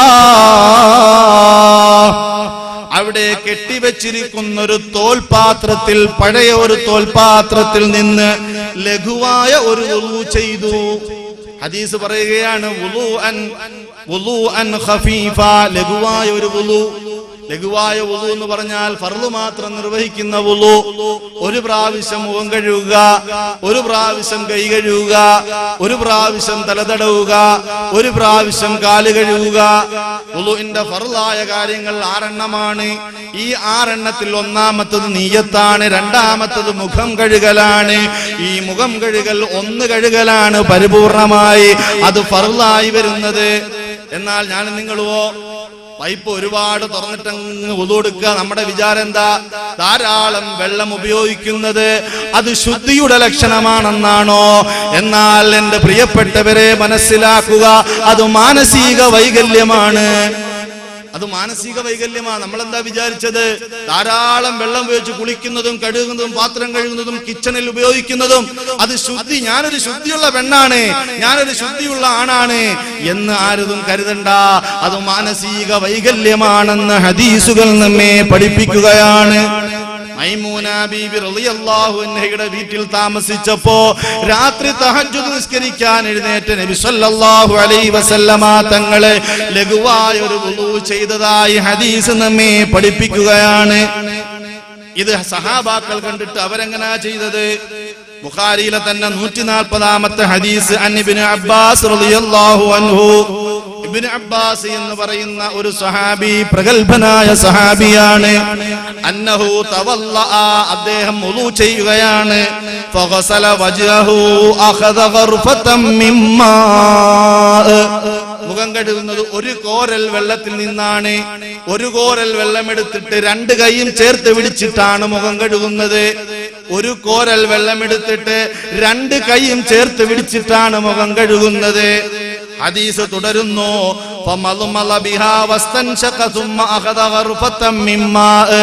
അതാ ഒരു കോരലെടുത്തിട്ട് മൂക്കിലേക്കും വായിലേക്കും വെള്ളം ചീറ്റുന്നു, പിന്നെ ഒരു കോരലെടുത്തിട്ട് മുഖം കഴുകുന്നു, പിന്നെ ഒരു കോരലെടുത്തിട്ട് തന്റെ മുൻകൈ കഴുകുന്നു മുട്ടുവരെ, പിന്നെ ഒരു കോരൽ വെള്ളമെടുത്തിട്ട് രണ്ടാമത്തെ കൈയും മുട്ടുവരെ കഴുകുന്നു. അങ്ങനെ അവസാനം കാലും ഒരു കോരൽ വെള്ളത്തിൽ വലത് കാലും, ഒരു കോരൽ വെള്ളത്തിൽ ഇടത് കാലും കഴുകിയിട്ട് മഹാൻ പറയുകയാണ്, ഹക്കദാ റഅയ്തു റസൂലല്ലാഹി സ്വല്ലല്ലാഹു അലൈഹി വസല്ലമ യതവല്ലഉ, ഇപ്രകാരമാണ് നബി സല്ലല്ലാഹു അലൈഹി വസല്ലമ തങ്ങൾ വുളു ചെയ്തതായിട്ട് ഞാൻ കണ്ടിട്ടുള്ളത് എന്ന് ഹബീബിന്റെ ഇടവഴികളും ഇടപാടുകളും ക്യാമറ കണ്ണുകൾ പോലും തോൽപ്പിക്കുമാറ് വ്യക്തമായി ഒപ്പിയെടുത്ത അവിടുത്തെ അനുചര വൃന്ദത്തിന്റെ പ്രധാനിയായ ഇബ്നു അബ്ബാസ് റളിയല്ലാഹു അൻഹു നമുക്ക് പഠിപ്പിച്ചു തരികയാ. വെള്ളമില്ലാത്തൊരു കാലഘട്ടം വരും, അപ്പൊ വുളു ചെയ്യാൻ വേണ്ടിയായത്. ഇത് വെറുതെ നബി സല്ലല്ലാഹു അലൈഹി വസല്ലം തങ്ങളുടെയും ആ കാലഘട്ടത്തിലുള്ളതെയും ആ കാലഘട്ടത്തിൽ വെള്ളമില്ലാത്തവർക്കും വേണ്ടി മാത്രമുള്ളതല്ല. ഇവിടെ വെള്ളത്തിനൊരു പ്രതിസന്ധി വരുമെന്ന് ഹബീബ് നേരത്തെ കണ്ടുപോൽ. ഇവിടെ വെള്ളമില്ലാത്തൊരു പ്രതിസന്ധി വരുമെന്ന് അവിടുത്തെ നിർദ്ദേശങ്ങൾ ഒപ്പിയെടുത്ത സഹാബാക്കൾ താബീങ്ങൾക്ക് പഠിപ്പിച്ചു. ആ താബീങ്ങളിൽ നിന്ന് ഹദീസ് പഠിച്ച ഇമാം ബുഖാരി തങ്ങൾ അതാ രേഖപ്പെടുത്തി നമുക്ക് കൈമാറ്റം ചെയ്യുകയാണ് നമ്മുടെ ഉസ്താദുമാരിലൂടെ. ഇങ്ങനെ ഒരു കോരൽ വുളു എടുക്കുന്നത്, ഒരു കോരൽ മുഖം കഴുകുന്നത്, ഒരു കോരൽ കൊണ്ട് കൈ കഴുകുന്നത് നാം ഒന്ന് പ്രാക്ടീസ് ചെയ്യാത്തോണ്ടാ. നാം അത് പ്രാക്ടീസ് ചെയ്യണം. ഇന്ന് ഞാൻ അനുഭവിക്കുന്ന ഒരു വേദനയുണ്ട്, വെള്ളമില്ല. ഇതേപോലെ തന്നെ ഞാൻ ജോലി ചെയ്യുന്ന സ്ഥലത്തും അതുപോലെ തന്നെ വീട്ടിലും വെള്ളമില്ലാത്തപ്പോ ഈ ഹദീസുകൾ എടുത്ത് മറിച്ച് വെച്ച് നോക്കിയപ്പോ സുബ്ഹാനല്ലാഹ്, നബി സല്ലല്ലാഹു അലൈഹി വസല്ലം തങ്ങള് 1 ലിറ്റർ വെള്ളത്തിൽ കുളിച്ചു, 2 ലിറ്ററുള്ള വെള്ളത്തിൽ കുളിച്ചു, 1/2 ലിറ്റർ വെള്ളത്തിൽ വുളു എടുത്തു എന്നൊക്കെ പറയുമ്പോൾ നമുക്ക് അത് ജീവനാണ്. ഹബീബിന്റെ ചര്യ നമ്മുടെ ജീവിതത്തിലേക്ക് കൊണ്ടുവരുമ്പോൾ നാം അങ്ങനെ ആ നിഅമത്തിനെ അനുസരിച്ച് ജീവിക്കുമ്പോൾ വെള്ളം ഒരുപാട് കിട്ടിയപ്പോ ആ അനുഗ്രഹത്തെ കുറിച്ച് ചിന്തിച്ചില്ല. ഏതുപോലെ കണ്ണുള്ളപ്പോ നമ്മുടെ കണ്ണിന്റെ വില അറിഞ്ഞില്ല. വാപ്പ ജീവിച്ചിരിക്കുമ്പോ വാപ്പാടെ വില അറിയില്ല, ഉമ്മ ജീവിച്ചിരിക്കുമ്പോ ഉമ്മയുടെ വില അറിയില്ല. ഇതേപോലെ വെള്ളം ധാരാളം നമ്മുടെ കിണറ്റിൽ നിന്നും പൈപ്പിൽ നിന്നും നമുക്ക് ലഭിച്ചുകൊണ്ടിരുന്നപ്പോ അതിന്റെ വില അറിയാതെ ധാരാളം നാം ഉപയോഗിച്ചു കളഞ്ഞു, ആവശ്യത്തിനും അനാവശ്യത്തിനും ഉപയോഗിച്ചു കളഞ്ഞു. എന്നാൽ ഇന്ന് കുടിക്കാൻ വെള്ളമില്ലാത്തൊരു സാഹചര്യത്തിൽ, നമ്മുടെ ഇബാദത്ത് മുടങ്ങിപ്പോകുന്ന ഒരു സാഹചര്യത്തിൽ നാം വ്യക്തമായി മനസ്സിലാക്കണം, ഹബീബിന്റെ ജീവിതത്തിലേക്ക് കടന്നു ചെല്ലുമ്പോ ഇതെല്ലാം ഹബീബ് അനുഭവിച്ചിട്ട് എങ്ങനെ അതിനെ കൈകാര്യം ചെയ്യണമെന്ന് പറഞ്ഞു തരികയാണ്. ബുഖാരിയിൽ കിതാബുൽ ഗുസ്ൽ എന്ന് പറയുന്ന അധ്യായമുണ്ട്. ആയിഷ ബീബി റളിയല്ലാഹു അൻഹ പറയുകയാണ്, കുന്തു അഖ്തസിലു അന വൻ നബിയ്യു സല്ലല്ലാഹു അലൈഹി വസല്ലം. സല്ലല്ലാഹു അലൈഹി വസല്ലമ തങ്ങളുടെ ഏറ്റവും പ്രിയപ്പെട്ട ഭാര്യയാണ്, ഉമ്മഹാത്തുൽ മുഅ്മിനീന്റെ നേതാവാണ് ആയിഷ ബീബി റളിയല്ലാഹു അൻഹ. എല്ലാവരും ഉറങ്ങാ. ആയിഷ ബീബി റളിയല്ലാഹു അൻഹ പറയുകയാണ്, കുന്തു അഖ്തസിലു അന വൻ നബിയ്യു സല്ലല്ലാഹു അലൈഹി വസല്ലം. കുടുംബ ജീവിതത്തിന്റെ സുന്ദരമായ ചിത്രവും കൂടി ഹദീസിൽ ഉണ്ടെന്ന് സ്വാഭാവികമായി ഞാൻ ഓർമ്മപ്പെടുത്തുകയാണ്. ഞാനും എന്റെ ഭർത്താവായ നബി സല്ലല്ലാഹു അലൈഹി വസല്ലമ തങ്ങളും ഒരു പാത്രത്തിൽ നിന്ന് ജനാബത്ത് കുളിക്കുകയാണ്. من إناء واحد من قدح يقال له الفرق. ഫറഖ് എന്ന് പറയുന്ന ഒരു പാത്രത്തിൽ, ആ ഫറഖ് എന്ന് പറയാനുള്ള കാരണം 3 സാ വെള്ളം കൊള്ളുന്ന ഒരു പാത്രത്തിനാണ് ഫറഖ് എന്ന് പറയുക. 3 സാ വെള്ളത്തിൽ ഞാനും എന്റെ ഭർത്താവായ മുഹമ്മദുർ റസൂലുള്ളാഹ്, ലോകത്തിന്റെ ഗുരുവായ മുഹമ്മദുർ റസൂലുള്ളാഹ്, കുടുംബ ജീവിതത്തിലെ സുന്ദരമായ മുഹൂർത്തങ്ങളെ അടയാളപ്പെടുത്തിയ ലോകത്തിന്റെ നേതാവേ മുഹമ്മദുർ റസൂലുള്ളാഹ്, ജീവിതത്തിന്റെ ഏതേത് മേഖല നോക്കിയാലും അവിടുത്തേക്കൊരു ചര്യയുണ്ട്. ആ ചര്യയിൽപ്പെട്ടൊരു ചര്യയാണ് കുടുംബ ജീവിതത്തിന്റെയും അതുപോലെ തന്നെ സൂക്ഷ്മമായ വെള്ളം ഉപയോഗിക്കുന്നതിന്റെയും ഒരു ഹദീസാണിത്. 3 ലിറ്ററും 200 മില്ലി ലിറ്ററുമാണ് ആ അൽ ഫറഖ് എന്ന് പറയുന്ന പാത്രത്തിലെ വെള്ളത്തിന്റെ അളവ്. 3 ലിറ്റർ 200 മില്ലി ലിറ്റർ വെള്ളത്തിൽ നബി സല്ലല്ലാഹു അലൈഹി വസല്ലമ തങ്ങളും അതുപോലെ തന്നെ അവിടുത്തെ ഭാര്യയും കുളിച്ചുവെന്ന് ഹദീസ് പഠിപ്പിക്കുമ്പോ നാം എത്ര വെള്ളത്തിലാ കുളിക്കുന്നത്? നല്ലതുപോലെ ജോലി കഴിഞ്ഞ് വരുമ്പോ ധാരാളം വെള്ളത്തിൽ ഷവറിന്റെ താടയിലോ അല്ലെങ്കിൽ തൊട്ടിയെടുത്തിട്ട് കിണറ്റിൽ നിന്നും നാം കോരി ഒഴിക്കുകയാണ്. എത്ര വെള്ളം ഉപയോഗിച്ച് എന്ന് കണക്കില്ലാതെ നമ്മുടെ ശരീരം തണുത്ത് വിറയ്ക്കുന്നത് വരെ അനാവശ്യത്തിന് വെള്ളം ഉപയോഗിക്കുകയാണ്. ഇത് നബിതങ്ങൾക്കോ നബിതങ്ങളുടെ ഭാര്യമാർക്കോ അല്ലെങ്കിൽ അവിടുത്തെ സഹാബാക്കൾക്കോ മാത്രമുള്ളതല്ല. അബൂ ജഅഫർ റളിയല്ലാഹു അൻഹു പറയുകയാണ്, ഞാനും എന്റെ പിതാവും ജാബിർ റളിയല്ലാഹു അൻഹുവിന്റെ അടുക്കലായിരുന്നു. ഞാനും എന്റെ പിതാവും ജാബിർ റളിയല്ലാഹു അൻഹുവിന്റെ അടുക്കലായിരുന്നു. അപ്പോൾ ഒരു സംഘം ആളുകൾ കുളിക്കുന്നതിനെ കുറിച്ച് ചോദിച്ചു. വെള്ളമില്ലാത്ത അവസ്ഥയിൽ കുളിക്കുന്നതിനെ കുറിച്ച് അഭിപ്രായം ചോദിച്ചപ്പോ ഫഖാല, അപ്പോൾ ബഹുമാനപ്പെട്ട ജാബിർ തങ്ങൾ പറയുകയാണ്, ആ ചോദ്യകർത്താവിനോട് പറയാണ്, നിനക്കൊരു സാ വെള്ളം മതി, ഒരു സാ വെള്ളത്തിൽ നീ കുളിച്ചാൽ മതി. അപ്പോൾ ആ ചോദ്യകർത്താവ് പറയുന്നു, എനിക്ക് ഒരു സാ വെള്ളം മതിയാകൂല, ഒരു സാ വെള്ളം എനിക്ക് മതിയാകൂല, ഞാൻ അങ്ങനെ കുളിച്ച് പരിചയമില്ല, ഞാൻ ധാരാളം വെള്ളം ഉപയോഗിച്ച് കുളിച്ച ആളാണ്, ഒരു സാ വെള്ളം എനിക്ക് മതിയാകൂല. അപ്പോഴാണ് നബി സല്ലല്ലാഹു അലൈഹി വസല്ലമ തങ്ങളുടെ ജീവിതത്തെ തന്റെ ജീവിതത്തിലേക്ക് ആവാഹിച്ച ജാബിർ റളിയല്ലാഹു അൻഹു പറയുന്നു, കാന യക്ഫി മൻ ഹുവ ഔഫാ മിൻക ശഅറൻ വ ഖൈറും മിൻക.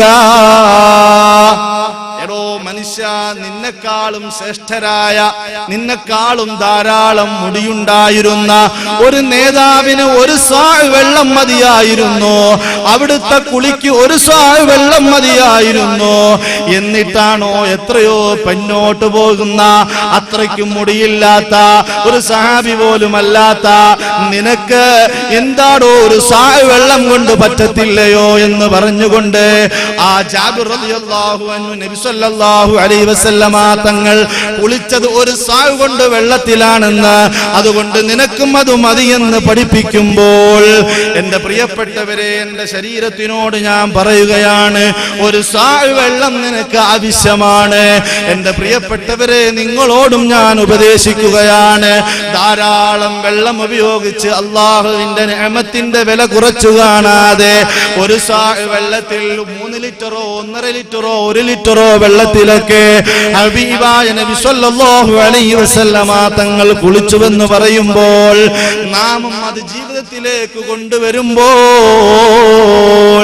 അള്ളാഹുവിന്റെ അപാരമായ അനുഗ്രഹത്തെ നമുക്ക് അതിൻ്റെതായ വിലയിൽ കാണുമ്പോൾ അള്ളാഹു നമുക്കത് തടയുകയില്ല. അനുഗ്രഹം നാം വ്യക്തമായി മനസ്സിലാക്കണം. നമ്മുടെ ആരോഗ്യത്തെ കുറിച്ച് ഞാൻ ചിന്തിക്കണം. അള്ളാഹു തന്ന അനുഗ്രഹമാണ്, അൽഹംദുലില്ലാഹ്. ഇത് വെറുതെ ഓടിച്ചാടി നടക്കാനുള്ളതല്ല, അത് അള്ളാഹുവിനെ ഇബാദത്ത് ചെയ്യാൻ വേണ്ടിയാണ്. അങ്ങനെ നാം ഇബാദത്ത് ചെയ്യുമ്പോൾ നമുക്ക് അള്ളാഹു ആരോഗ്യം നീട്ടിത്തരും. അള്ളാഹു നമ്മുടെ വാപ്പാമാരുടെ ആരോഗ്യ ദീർഘായുസ് തരുമാറാകട്ടെ. വാപ്പ ഇരിക്കുമ്പോൾ വാപ്പയുടെ വിലയറിയാതെ, വാപ്പയോട് അഭിപ്രായം ചോദിക്കാതെ, പിതാവിന്റെ അഭിപ്രായങ്ങളെ തള്ളി മാറ്റിയിട്ട് നീ മുന്നോട്ട് നോക്കുമ്പോൾ, മുന്നോട്ട് നിന്റെ ജീവിതം കൊണ്ടുപോകുമ്പോൾ ഒരു വേള അല്ലാഹു ആ പിതാവിനെ അങ്ങ് പിടിച്ചു കഴിഞ്ഞാൽ നിന്റെ കുടുംബത്തിന്റെ സാമ്പത്തിക ലെവലതാ താളം തെറ്റുകയാണ്. അപ്പോഴാണ് നീ പിതാവ് ജീവിച്ചിരുന്നെങ്കിൽ എന്ത് രസമായിരുന്നു, എന്ത് സൗകര്യമായിരുന്നു എന്ന് ചിന്തിക്കുക. അങ്ങനെ ഓരോ അനുഗ്രഹങ്ങളും നീ എടുത്തു നോക്കിയാൽ, ഈ വെള്ളവും നീ അതിൻ്റെതായ മൂല്യം കൊടുത്തു കഴിഞ്ഞാൽ അൽഹംദുലില്ലാഹ് അതൊന്ന് കുടിക്കാൻ നേരത്ത് ബിസ്മി പറയുക, കുടിച്ചു കഴിഞ്ഞാൽ അൽഹംദുലില്ലാഹ് പറയുക. അങ്ങനെ നീ അതിൻ്റെതായ പ്രതിഫലം, അതിൻ്റെതായ സ്ഥാനം കൊടുക്കുമ്പോ അല്ലാഹു നിനക്കത് തടയുന്നതല്ല. ഈ ജലം തടയാൻ പാടില്ല. ഹബീബ് തന്നെ പഠിപ്പിക്കുകയാണ്. അൻ നബി ഹുറൈറ റളിയല്ലാഹു അൻഹു ഖാല സല്ലല്ലാഹു അലൈഹി വസല്ലം സലാസത്തുൻ ലാ യൻദുറുല്ലാഹു ഇലൈഹിം യൗമൽ ഖിയാമത്തി വലാ യുസക്കീഹിം വലഹും അദാബുൻ അലീം. വെള്ളമൊന്നും ഇല്ലാത്ത സാഹചര്യം. അതുകൊണ്ട് പേയ്മെന്റ് വാട്ടർ വാഹനം വന്നപ്പോ ഒരു ടാങ്ക് വെള്ളം വാങ്ങിച്ചു വെച്ചു. അയലത്തെ വീട്ടിൽ നിന്ന് ഒരാൾ വന്ന് ചോദിച്ചു, ചായ ഇടാൻ വെള്ളമില്ല, കുടിക്കാൻ വെള്ളമില്ല, ഒരു ബക്കറ്റ് വെള്ളം തരുമോ? അപ്പോൾ തടഞ്ഞു വെക്കാൻ പാടില്ല, വെള്ളം തടയാൻ പാടില്ല. ഹബീബായ മുഹമ്മദ് റസൂലുള്ളാഹി സ്വല്ലല്ലാഹു അലൈഹി വസല്ലമ തങ്ങൾ പറയുന്നു, സലാസത്തുൻ ലാ യൻദുറുല്ലാഹു ഇലൈഹിം യൗമൽ ഖിയാമഹ വലാ യുസക്കീഹിം വലഹും അദാബുൻ അലീം. ഖിയാമത്ത് നാളിൽ അല്ലാഹുവിന്റെ റഹ്മത്തിന്റെ നോട്ടമില്ല 3 പേർക്ക്. അവരെ പാപത്തിൽ നിന്നും അല്ലാഹു സംസ്കരിച്ചെടുക്കുന്നതുമില്ല. അവർക്ക് ശക്തമായ ശിക്ഷയുണ്ട്. ആ 3 കൂട്ടരിൽ ഒരാളാണ് റജുലുൻ കാന ലഹു ഫളു മാഇൻ ബിതരീഖി ഫമനഅഹു.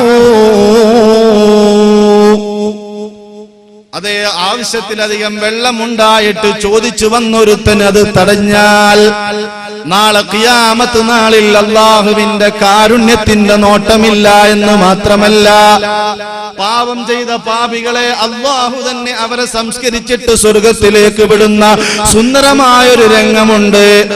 ആ രംഗത്തിൽ പോലും വെള്ളം തടഞ്ഞവനെ അല്ലാഹു പരിഗണിക്കുകയില്ല. ഒരു ഗ്ലാസ് വെള്ളം ചോദിച്ചു വന്നു, ഒരു ബക്കറ്റ് വെള്ളം ചോദിച്ചു വന്നു അയൽക്കാരൻ.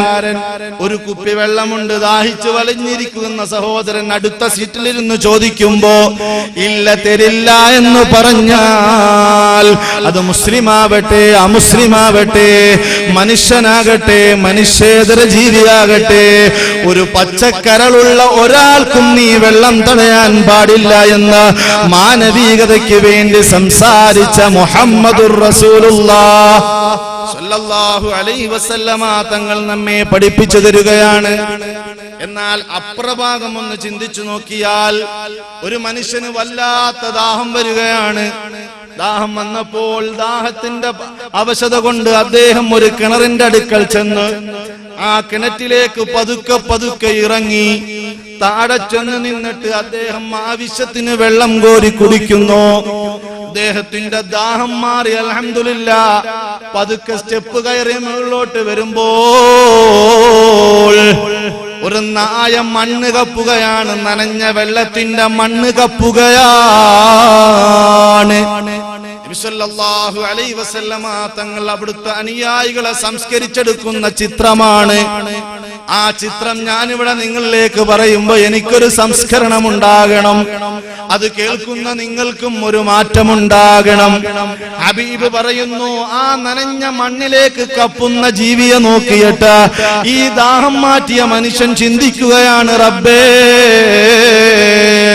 എന്നെ പോലെ ദാഹിച്ചു വന്നൊരു ജീവിയാണ്, അതുകൊണ്ട് ഇതിനും വെള്ളം കൊടുക്കണമല്ലോ.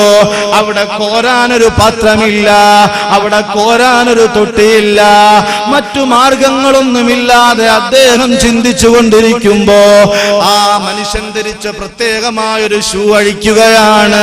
ആ ഷൂവിൽ ഒരു വള്ളി കെട്ടുകയാണ്. താഴെ ചെന്നിട്ട് ആ ഷൂവിൽ കുറെ വെള്ളം കൊണ്ടുവരുന്നു.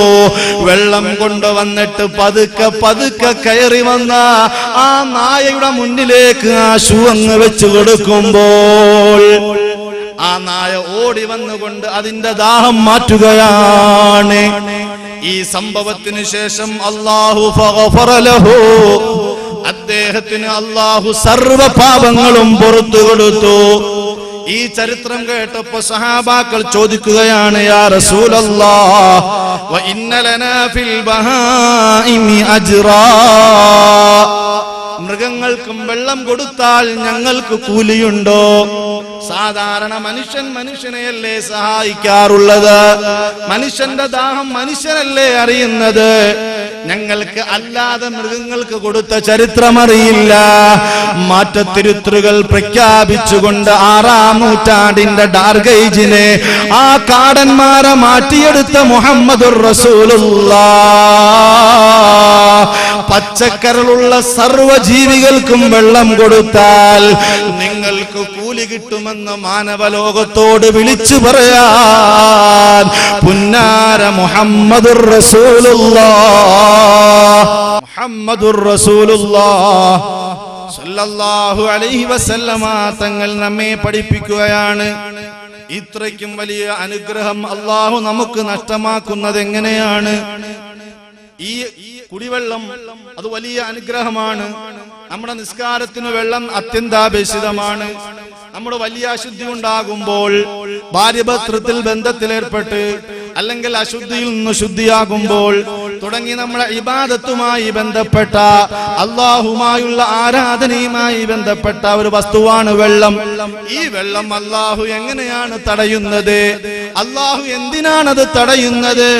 എന്നാൽ എന്റെ പ്രിയപ്പെട്ടവരെ, പരിശുദ്ധ ഖുർആൻ പറയുന്നു, ഇന്നല്ലാഹ ലാ യുഗയ്യിറു മാ ബിഖൗമിൻ ഹത്താ യുഗയ്യിറു മാ ബിഅൻഫുസിഹിം. ഏതൊരു ജനതയും തങ്ങളുടെ സ്വന്തം നിലപാടുകളിൽ മാറ്റം വരുത്തുന്നത് വരെ അല്ലാഹു അവരുടെ നിലപാടുകൾക്ക് മാറ്റം വരുത്തുന്നില്ല. എന്ന് പറഞ്ഞാൽ അല്ലാഹു ഒരിക്കലും ഒരു നിലപാടും മാറ്റുന്നില്ല, മറിച്ച് നമ്മളുടെ കുഴപ്പം കൊണ്ടാണ് ഇവിടെ നിലപാടുകൾ ചേഞ്ച് ആവുന്നത്. അഥവാ മറ്റൊരിടത്ത് പരിശുദ്ധ ഖുർആൻ പറയുന്നു, ലഹറൽ ഫസാദു ഫിൽ ബർരി വൽ ബഹരി ബിമാ കസബത് ഐദിന്നാസ്. കരയിലും കടയിലും പ്രശ്നമുണ്ടാകുന്നത്, കരയിലും കടലിലും പ്രശ്നമുണ്ടാകുന്നത് മനുഷ്യരുടെ പ്രവർത്തനത്തിന്റെ ഫലമാണ്. അല്ലാഹു മാറ്റം വരുത്തിയതല്ല ഈ സുന്ദരമായ സ്ഥിതികളെ, മറിച്ചു മനുഷ്യൻ തന്നെ മാറ്റം വരുത്തിയതാണ്. അവന്റെ കരങ്ങൾ കൊണ്ട് അതിക്രമം കാണിച്ചപ്പോ, അവന്റെ ഹൃദയം കൊണ്ട് വേണ്ടാത്തത് ചിന്തിച്ചപ്പോൾ അല്ലാഹു തന്നെ പ്രകൃതിയുടെ സന്തുലനാവസ്ഥയെ മാറ്റിയതാണ്. മറിച്ച് അല്ലാഹു നേരിട്ടൊരു തീരുമാനമെടുത്തതല്ല. പ്രപഞ്ചത്തിന്റെ നിലനിൽപ്പിന് ആവശ്യമായ സന്തുലനാവസ്ഥയെ മനുഷ്യൻ കത്തിവെച്ചപ്പോഴാണ് ഇവിടെ പ്രശ്നങ്ങൾ ഉണ്ടാകുന്നത്. അതാണ് പരിശുദ്ധ ഖുർആൻ പറഞ്ഞത്, ലഹറൽ ഫസാദു, ഫസാദ് വ്യക്തമായി ഫിൽ ബർരി വൽ ബഹർ, കരയിലും കടലിലും ഇവിടെ പ്രശ്നമുണ്ടാകുന്നത് ബിമാ കസബത് ഐദിന്നാസ്, ജനങ്ങൾ അവരുടെ കരങ്ങൾ കൊണ്ട് പ്രവർത്തിച്ചതിന്റെ ഫലമാണ്, എന്റെ കരങ്ങൾ കൊണ്ട് ഞാൻ പ്രവർത്തിച്ചതിന്റെ ഫലമാണ് എനിക്ക് നിഅമത്തുകൾ അല്ലാഹു തടഞ്ഞത്. നമ്മളുടെ കരങ്ങൾ പ്രവർത്തിച്ചതിന്റെ ഫലമായിട്ടാണ് നമുക്കുള്ള നിഅമത്തുകളെ അല്ലാഹു തടഞ്ഞത്. അതുകൊണ്ട് നമ്മുടെ അവയവങ്ങളെ നാം സൂക്ഷിച്ചു കഴിഞ്ഞാൽ, നമുക്ക് അല്ലാഹു നിഅമത്ത് തടയുകയില്ല. ഈ ആയത്തെടുത്ത് വിശദീകരിച്ചുകൊണ്ട് ബഹുമാനപ്പെട്ട സഹൽ ഇബ്നു അബ്ദുല്ലാഹി തുസ്തൂരി റഹിമഹുല്ലാഹ് അവിടുത്തെ വിശാലമായ തഫ്സീറിൽ പറയുകയാണ്, مثل الله الجوارح بالبر ومثل القلب بالبحر. അല്ലാഹു സുബ്ഹാനഹു വ തആല കരയെ നമ്മുടെ അവയവങ്ങളോട് സാദൃശ്യപ്പെടുത്തുകയാണ്.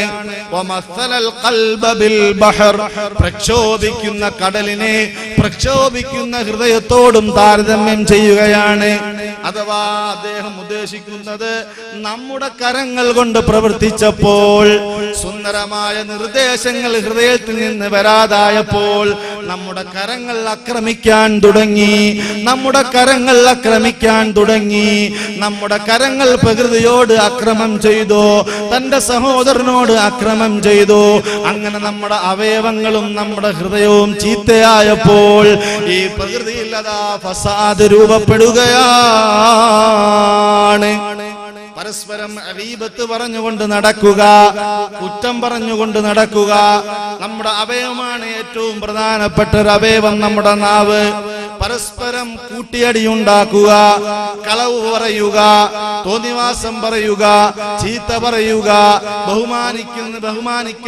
ബഹുമാനിക്കേണ്ടവരെ നാം ബഹുമാനിക്കാതിരിക്കുക. ഇങ്ങോട്ട് വാപ്പ വിളിക്കുമ്പോൾ അവരെ ആക്ഷേപിച്ചുകൊണ്ട് തിരിഞ്ഞോടിക്കളയുക. തന്റെ സഹോദരൻ കൂടി ഒരു വാഹനത്തിൽ പോകുമ്പോ അസൂയ വെക്കുക. നമ്മുടെ ഹൃദയം മലിനമായിക്കൊണ്ടിരിക്കുകയാണ്. ഈ മലിനമായ ഹൃദയം വരൾച്ചയ്ക്കൊരു പ്രതിവിധിയുണ്ട്. നാം ഇതുവരെ ചർച്ച ചെയ്തു വന്നപ്പോൾ ഇതിന്റെ കാരണക്കാരൻ ഞാനും നിങ്ങളുമാണെന്ന് നമുക്ക് അല്പമങ്ങ് വ്യക്തമായി. എന്നാൽ ഈ വരൾച്ചയുടെ പ്രതിവിധി എന്താണ്? നമ്മുടെ ഹൃദയം വരണ്ടുപോയ ഹൃദയത്തെ ഒന്ന് നന്നാക്കുക. ആത്മീയമായ ഒരുപാട് പിന്നോട്ട് പോയൊരു കാലഘട്ടമാണ്. നമ്മുടെ കാഴ്ചകളെ നിയന്ത്രിക്കാൻ കഴിയുന്നില്ല, നമ്മുടെ നാവിനെ നിയന്ത്രിക്കാൻ കഴിയുന്നില്ല, നമ്മുടെ കൈകാലുകളെ നിയന്ത്രിക്കാൻ കഴിയുന്നില്ല.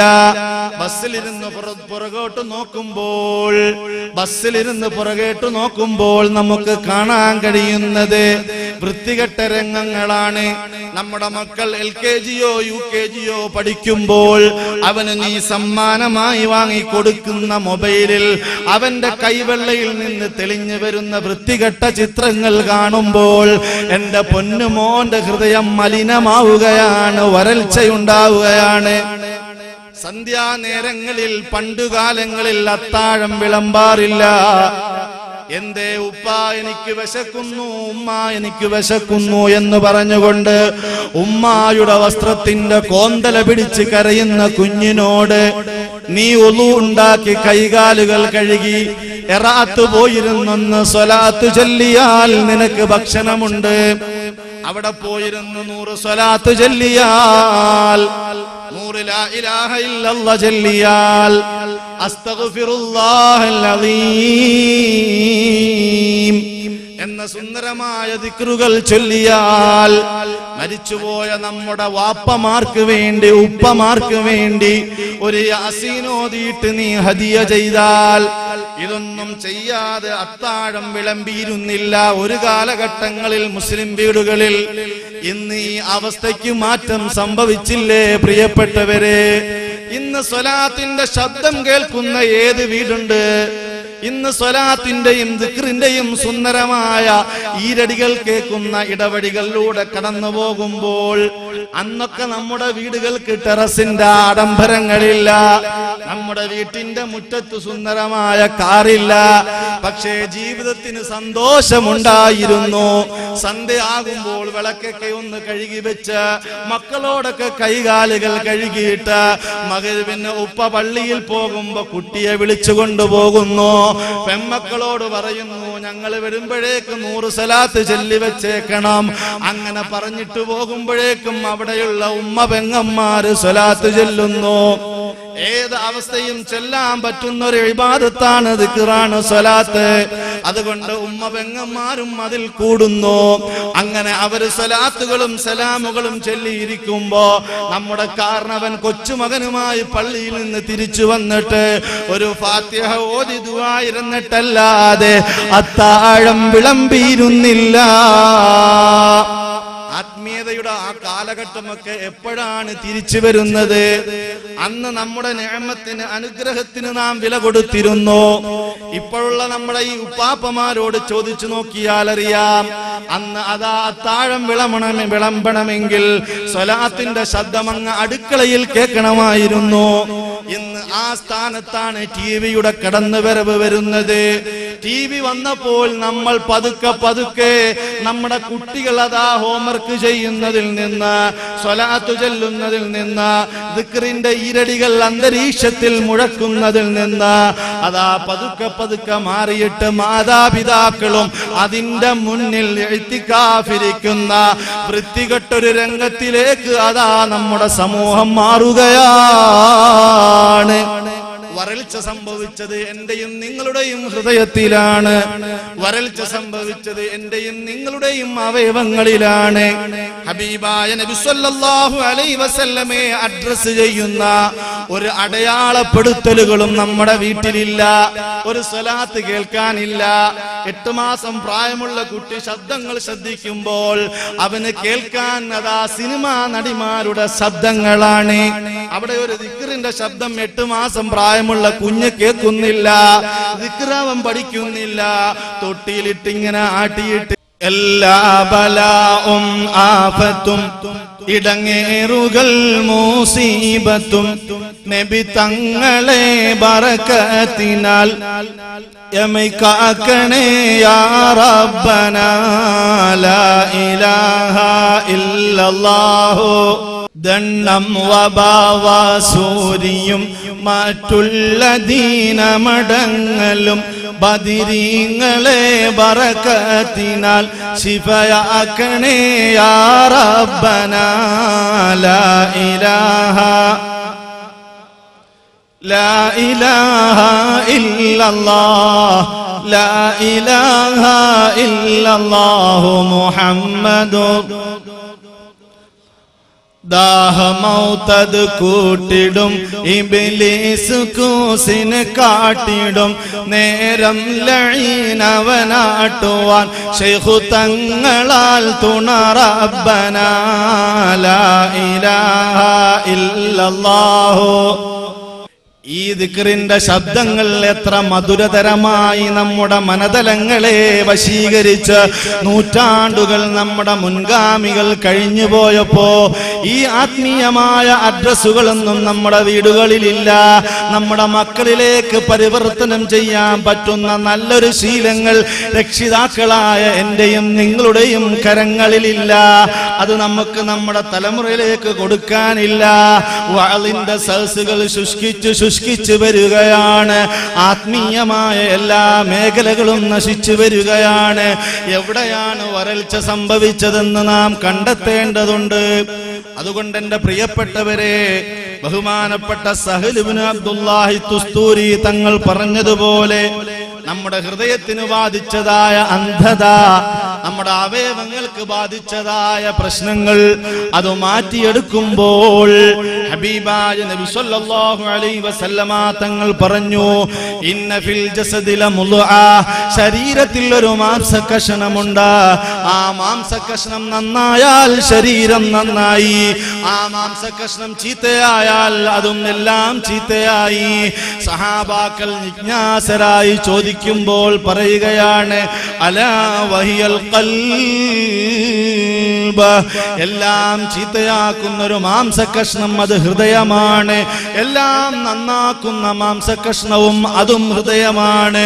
ഹബീബ് മുഹമ്മദുർ റസൂലുള്ളാഹ് സല്ലല്ലാഹു അലൈഹി വസല്ലമ തങ്ങൾ പറഞ്ഞിട്ട് കടന്നുപോയി. പ്രിയപ്പെട്ടവരെ, അതുകൊണ്ട് നമ്മുടെ ഹൃദയം ഒന്ന് നന്നാക്കണം. അല്ലാഹു അവന്റെ ആകാശമണ്ഡലങ്ങളിൽ നിന്ന് അവന്റെ നിഅമത്ത് നമുക്ക് ചൊരിച്ചു തരും. പ്രതിയെക്കുറിച്ച് നമുക്ക് മനസ്സിലായി, പ്രതി നമ്മൾ തന്നെയാണ്. നമ്മുടെ കരങ്ങൾ പ്രവർത്തിച്ചത് കൊണ്ടാണ് ഇവിടെ പ്രശ്നങ്ങൾ ഉണ്ടാകുന്നത്.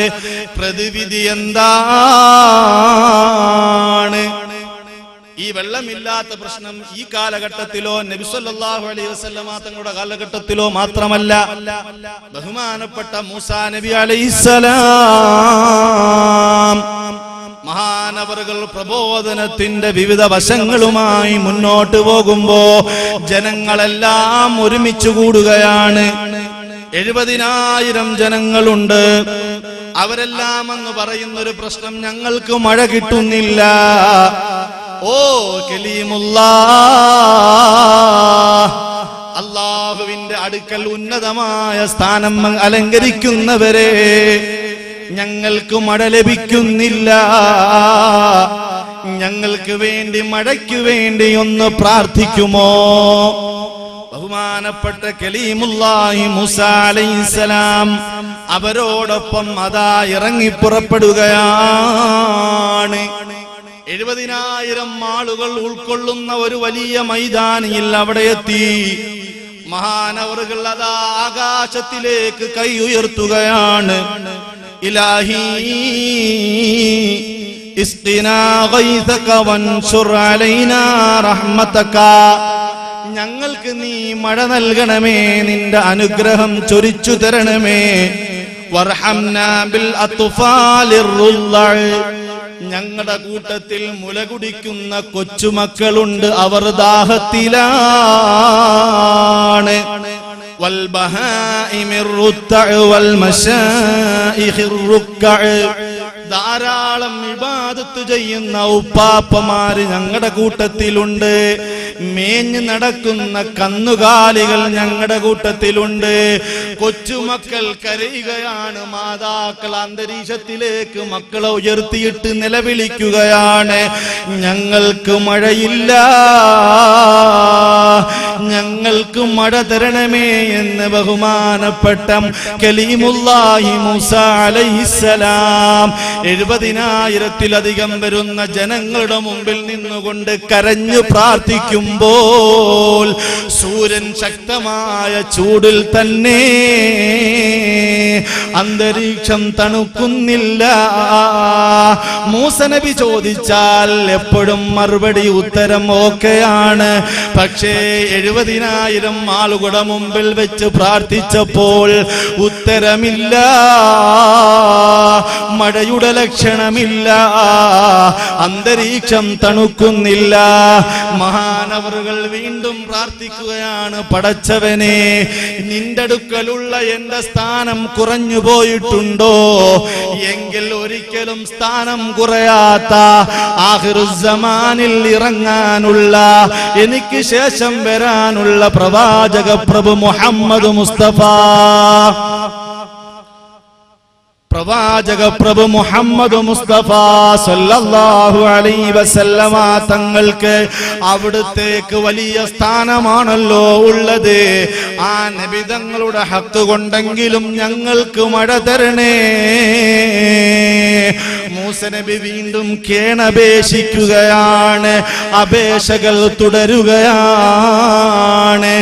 എന്റെ സ്ഥാനം അവിടുത്തേക്ക് കുറഞ്ഞു പോയിട്ടുണ്ടെങ്കിലും ഒരിക്കലും സ്ഥാനം കുറയാത്ത ഹബീബായ മുഹമ്മദുർ റസൂലുള്ളാഹ് ആ നബിതങ്ങളുമായി അവിടുത്തേക്ക് വലിയ ബന്ധമാണല്ലോ ഉള്ളത്.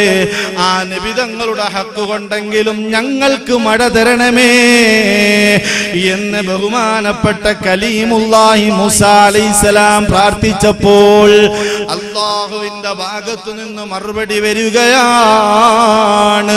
ഓ മൂസാ, നിങ്ങളുടെ സ്ഥാനം എൻ്റെ അടുക്കൽ കുറഞ്ഞിട്ടില്ല. നിങ്ങളുടെ സ്ഥാനം എൻ്റെ അടുക്കൽ കുറഞ്ഞിട്ടല്ല മഴ ലഭിക്കാത്തത്, മറിച്ച് 70,000 ആളുകൾ ഉള്ള ഈ കൂട്ടത്തില് ഒരു മനുഷ്യൻ 40 കൊല്ലമായി എനിക്ക് എതിരെ അതാ പാപം ചെയ്ത് ജീവിക്കുന്നുണ്ട്.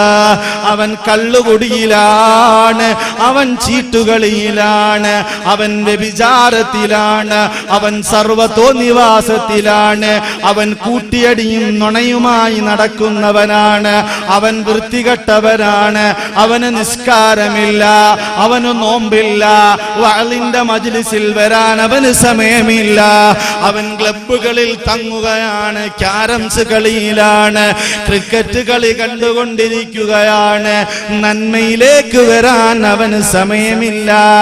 പാപിയായ ആ മനുഷ്യന്റെ കാരണം കൊണ്ടാണ് നിങ്ങൾക്ക് മൊത്തത്തിൽ മഴ ഞാൻ തടയുന്നത് എന്ന മഹാനായ മഹത്തായ അല്ലാഹുവിന്റെ ഭാഗത്തു നിന്ന് അതാ അറിയിപ്പ് വരുമ്പോൾ മൂസാ നബി അലൈഹിസ്സലാത്തു വസ്സലാം ചോദിക്കുകയാണ്, ഈ 70,000 വരുന്ന മഹത്തായ ജനസഞ്ചയത്തിന് കേവലം ഒരു മനുഷ്യന്റെ പാപം കൊണ്ട് മഴ തടയുന്നുവെങ്കിൽ ഞങ്ങൾ എന്ത് ചെയ്യാനാണ്? അല്ലാഹ് അതിനുള്ള മാർഗമൊന്ന് കാണിച്ചു തരുമോ? അപ്പോഴാണ് അല്ലാഹു പറയുന്നത്, 70,000 ആളുകളിലേക്ക് വിളിച്ചു പറ, 40 കൊല്ലം അല്ലാഹുവിനെ അനുസരിക്കാതെ ഇരുന്ന മനുഷ്യ, ഈ 70,000 നിന്ന് പുറത്തു പോ. അങ്ങനെ അവനെ പുറത്താക്കിയാലല്ലാതെ മഴ ലഭിക്കുകയില്ല. അതുകൊണ്ട് പാപം ചെയ്ത ആരെങ്കിലും ഉണ്ടെങ്കിൽ ആ പാപിയുടെ കാരണത്തിലാണ് മഴ തടയപ്പെടുന്നതെങ്കിൽ എന്റെ പ്രിയപ്പെട്ടവരെ, ആ പാപത്തിൽ നിന്ന് രാജിവെച്ച് മടങ്ങിക്കോ. മൂസാ നബി അലൈഹിസ്സലാം ചോദിക്കുകയാണ്, റബ്ബേ 70,000 ആളുകൾ കേൾക്ക ഞാൻ എങ്ങനെ പറയാനാണ്?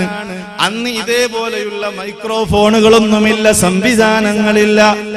അപ്പോൾ ബഹുമാനപ്പെട്ട മൂസാ നബിയോട് പറയുന്നു, നിങ്ങൾ വിളിച്ചു പറ, എത്തിക്കേണ്ട ജോലി നമുക്കാണ്. നിങ്ങൾ വിളിച്ചു പറ, എത്തിക്കേണ്ട ജോലി നമുക്കാണ്.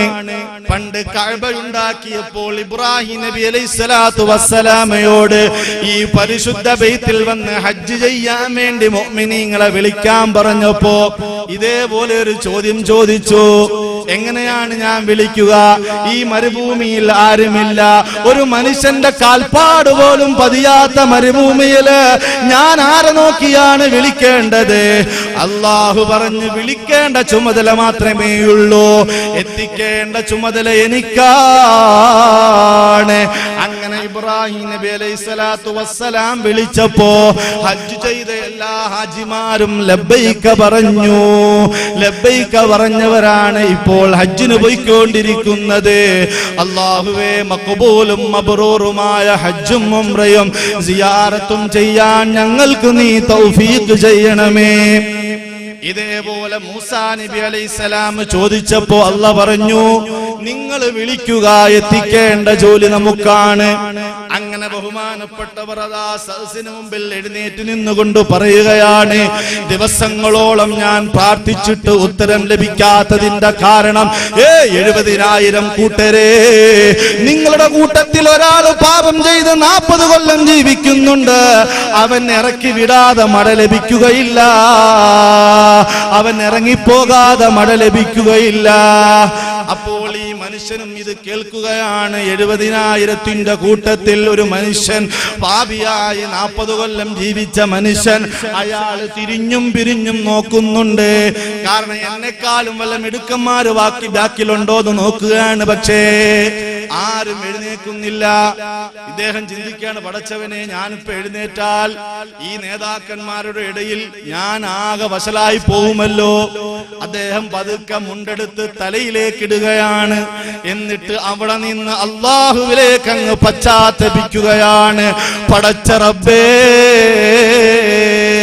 നിന്നെ ധിക്കരിച്ചുകൊണ്ട് 40 കൊല്ലം ഞാൻ ജീവിച്ചപ്പോഴും നീ എനിക്ക് മഴ തടഞ്ഞിട്ടില്ല, വെള്ളം തടഞ്ഞിട്ടില്ല, നീ എനിക്ക് വായു തടഞ്ഞിട്ടില്ല, ആരോഗ്യം തടഞ്ഞിട്ടില്ല.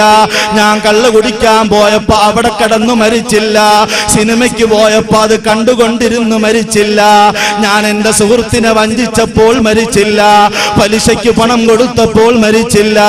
എന്നെ എല്ലാവർക്കും ഇഷ്ടമായിരുന്നു, ആരും അറിഞ്ഞില്ല, നിനക്ക് മാത്രം അറിയാമായിരുന്നു.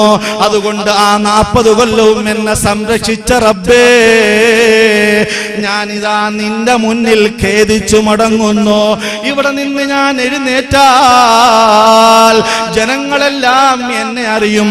ഞാൻ ഇന്ന വീട്ടിലെ ഇന്നാളാണ്, വലിയ സ്ഥാനമുള്ള ആളാണ്, ഞാൻ ആകെ ലഭ്യനായി പോകും. അതുകൊണ്ട് എന്റെ റബ്ബേ, നീ എനിക്ക് പൊരുത്തപ്പെടണമേ. ഞാൻ ഇറങ്ങിപ്പോകാതിരുന്നാൽ ഈ ജനങ്ങൾക്ക് മഴയും തടയും. അതുകൊണ്ട് നീ മാത്രമേ എന്നെ സഹായിക്കാനുള്ളൂ. നീ എനിക്ക് പൊറുത്തു തരണേ അല്ലാ. ആരാരും അറിയാതെ ഹൃദയം അല്ലാഹുവിനോട് അടുപ്പിച്ചുകൊണ്ട് ഈ മനുഷ്യനങ്ങ് പ്രാർത്ഥിക്കുകയാണ്. അതുകൊണ്ടാണ് കള്ളുകുടിച്ച കള്ളുകുടിയാ, ചീട്ട് കളിച്ചവനെ, തെറ്റിലേക്ക് പോയവനെ, നിനക്ക് വേണ്ടത് അല്ലാഹുവിനെ ആണെങ്കിൽ അല്ലാഹുവിന് വേണ്ടത് നിന്നെയുമാണ്. നീ അതാ ഖേദിച്ചു മടങ്ങിക്കോ, മഴ തടയാതിരിക്കട്ടെ, നിന്നെ അല്ലാഹു സ്വീകരിക്കുന്നതാണ്. ഈ പ്രാർത്ഥന തലയിൽ മുണ്ടിട്ടുകൊണ്ട് രഹസ്യമായി ഈ 70,000 ആളുകളുടെ ഇടയിൽ നിന്ന് ഈ മനുഷ്യൻ പ്രാർത്ഥിച്ചപ്പോൾ കാരുണ്യക്കടലായ അല്ലാഹു ആ പ്രാർത്ഥന അങ്ങ് സ്വീകരിച്ചു. അപ്പോഴതാ കോരിച്ചൊരിയുന്ന മഴ അവരിലേക്ക് വരുന്നു. മൂസാ നബി അലൈഹി സ്വലാം ചോദിച്ചു, അല്ല റബ്ബേ, ഒരാൾ ഇറങ്ങിപ്പോയിട്ടെ മഴ പെയ്യുള്ളൂ എന്ന് പറഞ്ഞല്ലോ, ഇപ്പൊ എന്തേ ആരും ഇറങ്ങിപ്പോയത് കണ്ടിട്ടുമില്ല, മഴ നല്ലതുപോലെ പെയ്തല്ലോ. അങ്ങോട്ട് ചോദ്യം ചോദിച്ചപ്പോൾ അല്ലാഹു കാരുണ്യക്കടലായ റബ്ബ് പറയുകയാണ്, ഓ മൂസാ നബിയേ, 40 കൊല്ലമായി അതാ പാപം ചെയ്ത മനുഷ്യൻ ആ കൂട്ടത്തിൽ ആരാരുമില്ലാതെ, ആരാരും അറിയാതെ അവിടെ ഇരുന്ന് തൗബ ചെയ്തു. ഇനി ഒരിക്കലും ഞാൻ കള്ളു കുടിക്കുകയില്ല, ഞാൻ ചീട്ട് കളിക്കുകയില്ല, ഒരു തോന്നിവാസത്തിനും ഞാൻ പോവുകയില്ല എന്ന് പറഞ്ഞു. അങ്ങനെ പറഞ്ഞപ്പോൾ എനിക്ക് പൊരുത്തപ്പെടേണ്ടി വന്നു. ഞാൻ എന്റെ അടിമയ്ക്ക് പൊരുത്തപ്പെട്ടു കൊടുത്തു. കാരണം പാപം ചെയ്തവനെ പിടിച്ച് ആക്രമിക്കാനും നരകശിക്ഷയിൽ ഇടാനും കാത്തിരിക്കുന്ന ഒരു രക്ഷിതാവല്ല നമ്മുടെ രക്ഷിതാവ്. ഹുവ അർഹമുർ റാഹിമീൻ, കാരുണ്യത്തിന്റെ കടലാണ്, നമുക്ക് എല്ലാം തന്നവനാണ്, സുന്ദരമായ മുഖം തന്നവനാണ്, സുന്ദരിയായ ഭാര്യയെ തന്നവനാണ്, സ്നേഹസമ്പുഷ്ടമായ മാതാവിനെ തന്നവനവനാണ്, സ്നേഹ റസൂലിനെ നമുക്ക് സമ്മാനിച്ചവനവനാണ്. അവൻ അർഹമുർ റാഹിമാണ്. അതുകൊണ്ട് പാപം ചെയ്തിട്ട് വിഷമിച്ചിരിക്കുന്ന ആരെങ്കിലും എന്റെ സദസ്സിലുണ്ടെങ്കിൽ, എന്റെ ശബ്ദം കേൾക്കുന്നുവെങ്കിൽ, പാപത്തിൽ നിന്ന് പശ്ചാത്തപിച്ചാൽ അല്ലാഹു നിന്നെ ഏറ്റെടുക്കുന്നതാണ്. അതുകൊണ്ട് ആ പാപം ചെയ്ത മനുഷ്യൻ അവിടെ ഇരുന്ന് തൗബ ചെയ്തപ്പോ ഞാൻ ആ തൗബ സ്വീകരിച്ചു നബിയേ. ആ കാരണത്തിലാണ് നിങ്ങൾക്ക് മഴ കിട്ടിയത്, ആ കാരണം കൊണ്ടാണ് മഴ കിട്ടിയത്. ഈ സംഭവം നമ്മളെ 2 കാര്യങ്ങൾ പഠിപ്പിക്കുന്നുണ്ട്. പാപിയുള്ളൊരു സമൂഹത്തിൽ അല്ലാഹുവിന്റെ നിഅമത്ത് ഉണ്ടാവുകയില്ല. പാപം ചെയ്ത ആരെങ്കിലും നമ്മുടെ കൂട്ടത്തിൽ ഉണ്ടെങ്കിൽ അവിടെ നിഅമത്തില്ല.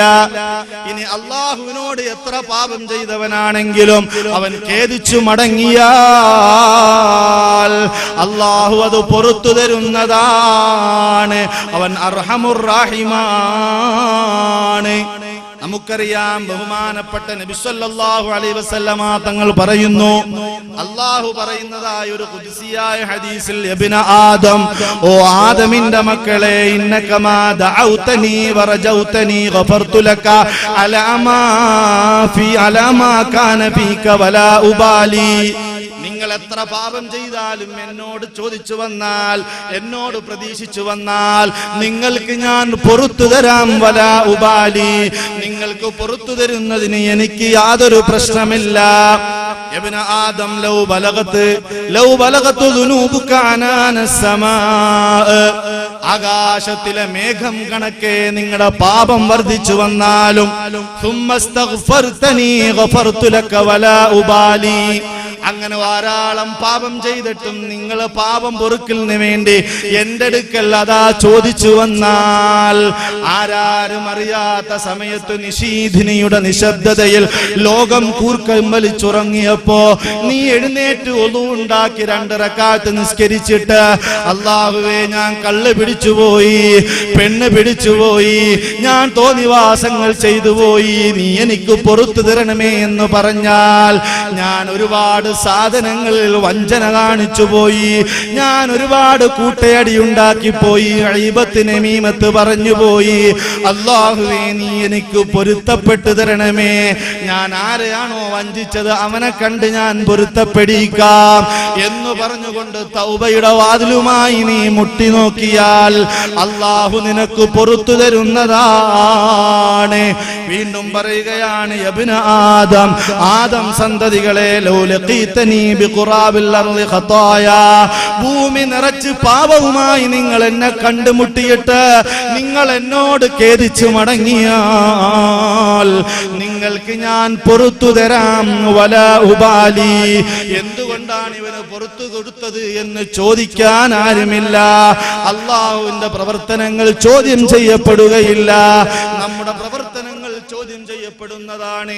അതുകൊണ്ട് പാപം ചെയ്ത ആരെങ്കിലും ഉണ്ടെങ്കിൽ അവർ പശ്ചാത്തപിച്ചു മടങ്ങിയാൽ അല്ലാഹുവിന്റെ ആകാശത്തിൽ നിന്ന് നമുക്ക് കോരിച്ചൊരിഞ്ഞു തരുന്നതാണ്. ഇനി നിങ്ങൾ നോക്കൂ, മറ്റൊരു സംഭവം അല്ലാഹുവിന്റെ റസൂൽ സ്വല്ലല്ലാഹു അലൈഹി വസല്ലമ തങ്ങൾ നമ്മെ പഠിപ്പിക്കുകയാണ്.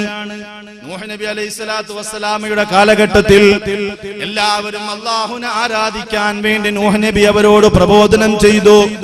എല്ലാവരും അല്ലാഹുവിനെ ആരാധിക്കാൻ വേണ്ടി പ്രബോധനം ചെയ്യുന്നു. എന്നാൽ എല്ലാ നിഅമത്തും കിട്ടിയ മനുഷ്യൻ അതിനെ എതിർക്കുകയാണ്. അവരാരും അതിലേക്ക് മുതിരുന്നില്ല. ധാരാളം കൊല്ലം നൂഹ് നബി അലൈഹിസ്സലാം വിളിച്ചു പറഞ്ഞു തൗഹീദിന്റെ ശബ്ദം. ചുരുങ്ങിയ ചില ആളുകളല്ലാതെ അതിലേക്ക് വന്നില്ല. അങ്ങനെ സുഖിച്ചവർ ജീവിച്ചിരിക്കുന്ന സമയത്താണ് അതാ അവർക്ക് അല്ലാഹു മഴയങ്ങ് തടഞ്ഞു, മഴയില്ലാതാക്കി. അതാ ജനങ്ങൾ വളരെ ബുദ്ധിമുട്ടുകയാണ്, വളരെ പ്രയാസപ്പെടുകയാണ്.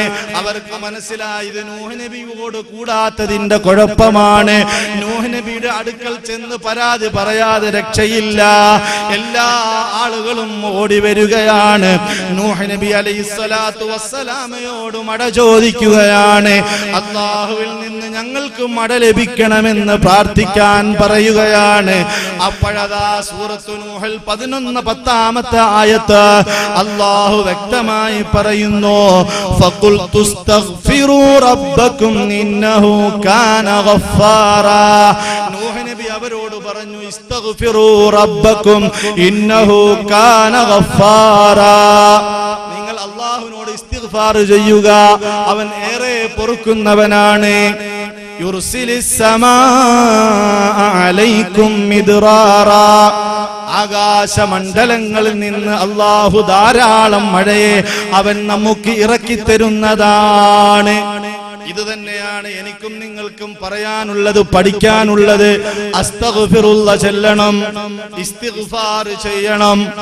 പള്ളികളിൽ സന്ധ്യാനേരങ്ങളിൽ വാങ്ങിന് മഗ്രിബിന്റെ വാങ്ക് വിളിക്കുന്നതിന് 10 മിനിറ്റ് മുമ്പ് മുതഅല്ലിമീങ്ങളുള്ള പള്ളിയാണെങ്കിൽ അവരുടെ നേതൃത്വത്തിൽ, അല്ലെങ്കിൽ നമ്മുടെ കാരണവന്മാരുണ്ടെങ്കിൽ അവരുടെ നേതൃത്വത്തിൽ ഒരു 10 മിനിറ്റ് മുമ്പ് വന്നിരുന്നിട്ട് അസ്തഗ്ഫിറുല്ലാഹൽ അലീം, സുബ്ഹാനല്ലാഹി വബിഹംദിഹി, സുബ്ഹാനല്ലാഹിൽ അലീം വബിഹംദിഹി അസ്തഗ്ഫിറുല്ലാഹ്. എത്ര ചെറുപ്പക്കാർ ആ സമയം പള്ളിയിലുണ്ടാവും? ഇസ്തിഗ്ഫാർ ചെയ്യാൻ ആളില്ല. പള്ളികളിൽ അങ്ങനെ ഒരു ശീലം എടുത്തു കളഞ്ഞിരിക്കുകയാ. വാങ്ക് വിളിക്കുന്ന സമയത്ത് വാങ്ക് കേട്ടുകൊണ്ട് ഇറങ്ങി വരുന്നു. എന്നാൽ 10 മിനിറ്റ് മുമ്പ് പള്ളിയിൽ വന്നിരുന്നിട്ട് അസ്തഗ്ഫിറുള്ള ചെല്ലാൻ ഇന്ന് പള്ളിയിൽ ആളില്ല. സുന്ദരമായ പള്ളികൾ കെട്ടിപ്പൊക്കുകയാണ്, പക്ഷെ അവിടെ ഇബാദത്തില്ല. ആഖിറുസ്സമാന്റെ അടയാളമായി അല്ലാഹുവിന്റെ റസൂൽ എണ്ണുന്നുണ്ട്. സുന്ദരമായ പള്ളികൾ കെട്ടിവരികയാണ്, പക്ഷേ അവിടെ ഇബാദത്തിന് ആളില്ല. അസ്തഗ്ഫിറുള്ള ചെല്ലാൻ ആളില്ല, ഖുർആൻ ഓതാൻ ആളില്ല. എന്നാൽ നൂഹ് നബി അലൈഹിസ്സലാം അവരോട് പറഞ്ഞത് അസ്തഗ്ഫിറുല്ലാഹൽ അലീം, ഇസ്തിഗ്ഫാർ ചെയ്യുക. ഹദ്ദാദ് നടക്കുന്ന പള്ളികളാണ് കേരളത്തിൽ അധികവും. ആ ഹദ്ദാദിന് എത്ര ആളുകൾ പങ്കെടുക്കുന്നുണ്ട്? നിസ്കരിച്ചു കഴിഞ്ഞാലാണ് ഹദ്ദാദ് എങ്കിൽ സലാം വീട്ടി ദുആ കഴിഞ്ഞിട്ട് അവിടെ ഇരുന്ന 3/4 ആളുകളും തിരിച്ചു പോവുകയാണ്. എന്നാൽ ഈ ഹദ്ദാദിൽ എത്ര ഇസ്തിഗ്ഫാർ ഉണ്ട്? വീടുകളിൽ പതിവാക്കണം എന്റെ ഉമ്മമാരെ. സർവ മുസീബത്ത് ഇടങ്ങേറുകൾ മാറിപ്പോകുന്ന പരിപാടിയാണ് ഹദ്ദാദ്. ഈ ഹദ്ദാദിൽ എത്രയോ ഇസ്തിഗ്ഫാർ വരുന്നുണ്ട്. ഇത് ചൊല്ലാൻ അവിടുത്തെ ഉസ്താദും ഉസ്താദിന്റെ അസിസ്റ്റന്റും പിന്നെ 1-2 ഉപ്പാപ്പമാരും മാത്രം. ചെറുപ്പക്കാർക്ക് സമയമില്ല. അവർക്ക് പെട്ടെന്ന് മൊബൈൽ ഫോൺ വന്ന് ബിസിനസ് വ്യാപിപ്പിക്കാൻ വേണ്ടി പോകണം, അല്ലെങ്കിൽ കടയിൽ ഓർഡർ വന്നു അങ്ങോട്ട് പോകണം, അല്ലെങ്കിൽ ഒന്നുമില്ലെങ്കിൽ വീട്ടിൽ പോയി TV കണ്ടിരിക്കണം. ഒരുപാട് ചാനലുകളിൽ വാർത്തകൾ കാണാനുണ്ട്, അതൊക്കെ അവർക്ക് കാണണം. അതുകൊണ്ട് അവർ തിരിഞ്ഞു പോവുകയാണ്. അസ്തഗ്ഫിറുള്ള ചെല്ലാൻ നമ്മുടെ വീടുകളിൽ സന്ധ്യാസമയത്ത് പണ്ടുകാലങ്ങളിൽ കേട്ടിരുന്ന, നമ്മുടെ പള്ളികളിൽ കേട്ടിരുന്ന ഇസ്തിഗ്ഫാർ ചെല്ലാൻ ആളില്ല. ആരെങ്കിലും ഇസ്തിഗ്ഫാർ വർദ്ധിപ്പിച്ചാൽ ജഅലല്ലാഹു ലഹു മിൻ കുല്ലി ഹമ്മിൻ ഫറജാ വമിൻ കുല്ലി ളീഖിൻ മഖ്റജാ. ഒരാൾ അസ്തഗ്ഫിറുല്ലാഹൽ അലീം എന്ന് മാത്രം പറഞ്ഞാൽ എല്ലാ മാനസിക വിഷമങ്ങളിൽ നിന്നും എല്ലാ ഞെരുക്കത്തിൽ നിന്നും അല്ലാഹു മോചനം തരുന്നതാണ്. ഈ ആയത്തെടുത്ത് വിശദീകരിച്ചുകൊണ്ട് ബഹുമാനപ്പെട്ട ഇമാം റാസി അവിടുത്തെ തഫ്സീറുൽ കബീറിലും ബഹുമാനപ്പെട്ട ജലാലുദ്ദീൻ തങ്ങൾ അവിടുത്തെ ജലാലൈനിയിലും വിശദീകരിച്ചു പറയുന്നു അനിൽ ഹസൻ റളിയല്ലാഹു അൻഹു അന്ന റജുലൻ ശകാ ഇലൈഹി അൽ ജദുബ. ഹസൻ റളിയല്ലാഹു അൻഹുവിന്റെ അടുക്കൽ ഒരാൾ വന്നിട്ട് മാനസികമായ വൈകല്യമുണ്ട്, ദുആ ഇറക്കണം വേണ്ടി പറയുകയാണ്. ഫഖാല, അപ്പോൾ ഹസൻ തങ്ങൾ പറഞ്ഞു ഇസ്തഗ്ഫിരില്ലാഹ്, നീ അല്ലാഹുവിനോട് ഇസ്തിഗ്ഫാർ ചെയ്യുക. കുറച്ചു കഴിഞ്ഞപ്പോ വശക്കാ ഇലൈഹി ആഖറു അൽ ഫഖറ, ഓ തങ്ങളെ വളരെ ദാരിദ്ര്യമാണ്, ദുആ ഇറക്കണം. അപ്പോഴും പറഞ്ഞു നീ അസ്തഗ്ഫിറുല്ലാഹ് ചൊല്ലുക. വശക്കാ ഇലൈഹി ആഖറു ഖില്ലത്തൻ നസ്ൽ, വേറൊരാൾ വന്നിട്ട് പറഞ്ഞു ഉസ്താദേ ഹസൻ തങ്ങളെ സന്താനങ്ങളില്ല, പ്രാർത്ഥിക്കണമെന്ന് പറഞ്ഞപ്പോഴും അദ്ദേഹം പറഞ്ഞു നീ അസ്തഗ്ഫിറുല്ലാഹ് ചൊല്ലുക. വആഖറു ഖില്ലതരിഇൽ അർളിഹി, ജോലിയില്ല, മാന്യമായ ശമ്പളമുള്ള ജോലിയില്ല എന്ന് 4 ആവശ്യങ്ങൾ, വ്യത്യസ്ത ആവശ്യങ്ങൾ പറഞ്ഞപ്പോഴും ഹസൻ തങ്ങൾ പറഞ്ഞു കൊടുത്തത് ഇസ്തഗ്ഫിരില്ലാഹ്, നീ ഇസ്തിഗ്ഫാർ വർദ്ധിപ്പിക്കുക. ഫഅമറഹും കുല്ലഹും ബിൽ ഇസ്തിഗ്ഫാർ, 4 ആവശ്യങ്ങൾ, വ്യത്യസ്തമായ ആവശ്യങ്ങൾ, വിവിധ ഉദ്ദേശ്യങ്ങൾ, എല്ലാത്തിനും മരുന്ന് അസ്തഗ്ഫിറുല്ലാഹ് ചൊല്ലുക. അപ്പോൾ റബീഉ ഇബ്നു സബീഹ് റളിയല്ലാഹു അൻഹു ചോദിച്ചു, ഓ മഹാനവറുകളെ, അതാക റിജാലുൻ യശ്കൂന ഇലൈക അബ്വാബാ വയസ്അലൂനക അൻവാ ഫഅമർതഹും കുല്ലഹും ബിൽ ഇസ്തിഗ്ഫാർ. വ്യത്യസ്ത ആവശ്യങ്ങൾ ചോദിച്ചു വന്ന ഓരോരുത്തരോടും ഓരോ മരുന്നല്ലേ പറയേണ്ടത്, പക്ഷേ അങ്ങ് പറഞ്ഞത് ഒറ്റമൂലിയായ ഇസ്തിഗ്ഫാർ ആണല്ലോ എന്ന് കൂടെയുള്ള സുഹൃത്ത് സംശയം ചോദിച്ചപ്പോൾ മഹാനവറുകൾ സൂറത്ത് നൂഹിലെ 10-ാമത്തെ ആയത്ത് ഓതുകയാണ്. ഫഖുൽതു ഇസ്തഗ്ഫിറൂ റബ്ബക്കും ഇന്നഹു കാന ഗഫാറാ യുർസിലിസ് സമാഅ അലൈക്കും മിദ്റാറാ.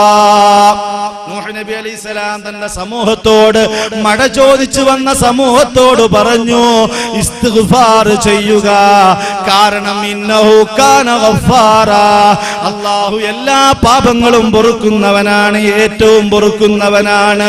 യുർസിലിസ് സമാ അലൈക്കും മിദ്റാറാ, ധാരാളമായി അതാ ആകാശത്തിൽ നിന്ന് നമുക്ക് മഴ വർദ്ധിപ്പിച്ചു തരുന്നവനാണ്. അതുകൊണ്ട് നമ്മൾ എല്ലാവരും ഇസ്തിഗ്ഫാർ ചെയ്യണം. മഴയ്ക്ക് വേണ്ടി പ്രത്യേകം ഓരോരുത്തരും ഇന്നു മുതൽ ഒരു ദിവസം 101 ഇസ്തിഗ്ഫാർ ചെയ്യണം. ഞാൻ വസിയത്ത് ചെയ്യുകയാണ്. എന്റെ ശരീരത്തിനോടും നിങ്ങളോടും പറയുകയാണ്, പ്രിയപ്പെട്ട ഉമ്മമാരെ, നിങ്ങൾക്കത് സുന്ദരമായി നിർവഹിക്കാൻ കഴിയും. മഴയില്ല എങ്കിൽ നമ്മൾ വളരെ ബുദ്ധിമുട്ടും. നമ്മുടെ ജലാശയങ്ങൾ കണ്ണീരിന്റെ ആശയങ്ങളായി മാറുകയാണ്. അതാ നമുക്ക് ജലമില്ലാതെ നമ്മൾ കരയുകയാണ്, നിലവിളിക്കേണ്ട ഒരു സാഹചര്യത്തിലാണ്. അതുകൊണ്ട് അന്തരീക്ഷത്തിന്റെ ചൂടുമാറി അതാ മേഘങ്ങൾ വന്നു നിന്നു പോകാതെ ആ മേഘം മഴയായി നമ്മളിലേക്ക് ചൊരിയണമെങ്കിൽ ഇസ്തിഗ്ഫാർ വർദ്ധിപ്പിച്ചോ എന്റെ പ്രിയപ്പെട്ട പെങ്ങന്മാരെ, ഉമ്മമാരെ. നിങ്ങൾക്കതിന് സ്വസ്ഥമായ സമയങ്ങളുണ്ട്. 100 ഇസ്തിഗ്ഫാർ, 101 ഇസ്തിഗ്ഫാർ ഒരു ദിവസം നിങ്ങളുടെ ജീവിതത്തിന്റെ ഏതെങ്കിലും ഒരു സമയം തിരഞ്ഞെടുത്തു നാം നിർവഹിച്ചാൽ, നിസ്കാരത്തിന് ശേഷം ഇസ്തിഗ്ഫാർ ചെയ്യുന്നുണ്ട്, അല്ലാത്ത സമയങ്ങളിൽ ഇസ്തിഗ്ഫാർ ചെയ്യുന്നുണ്ട്, അതുപോരാ.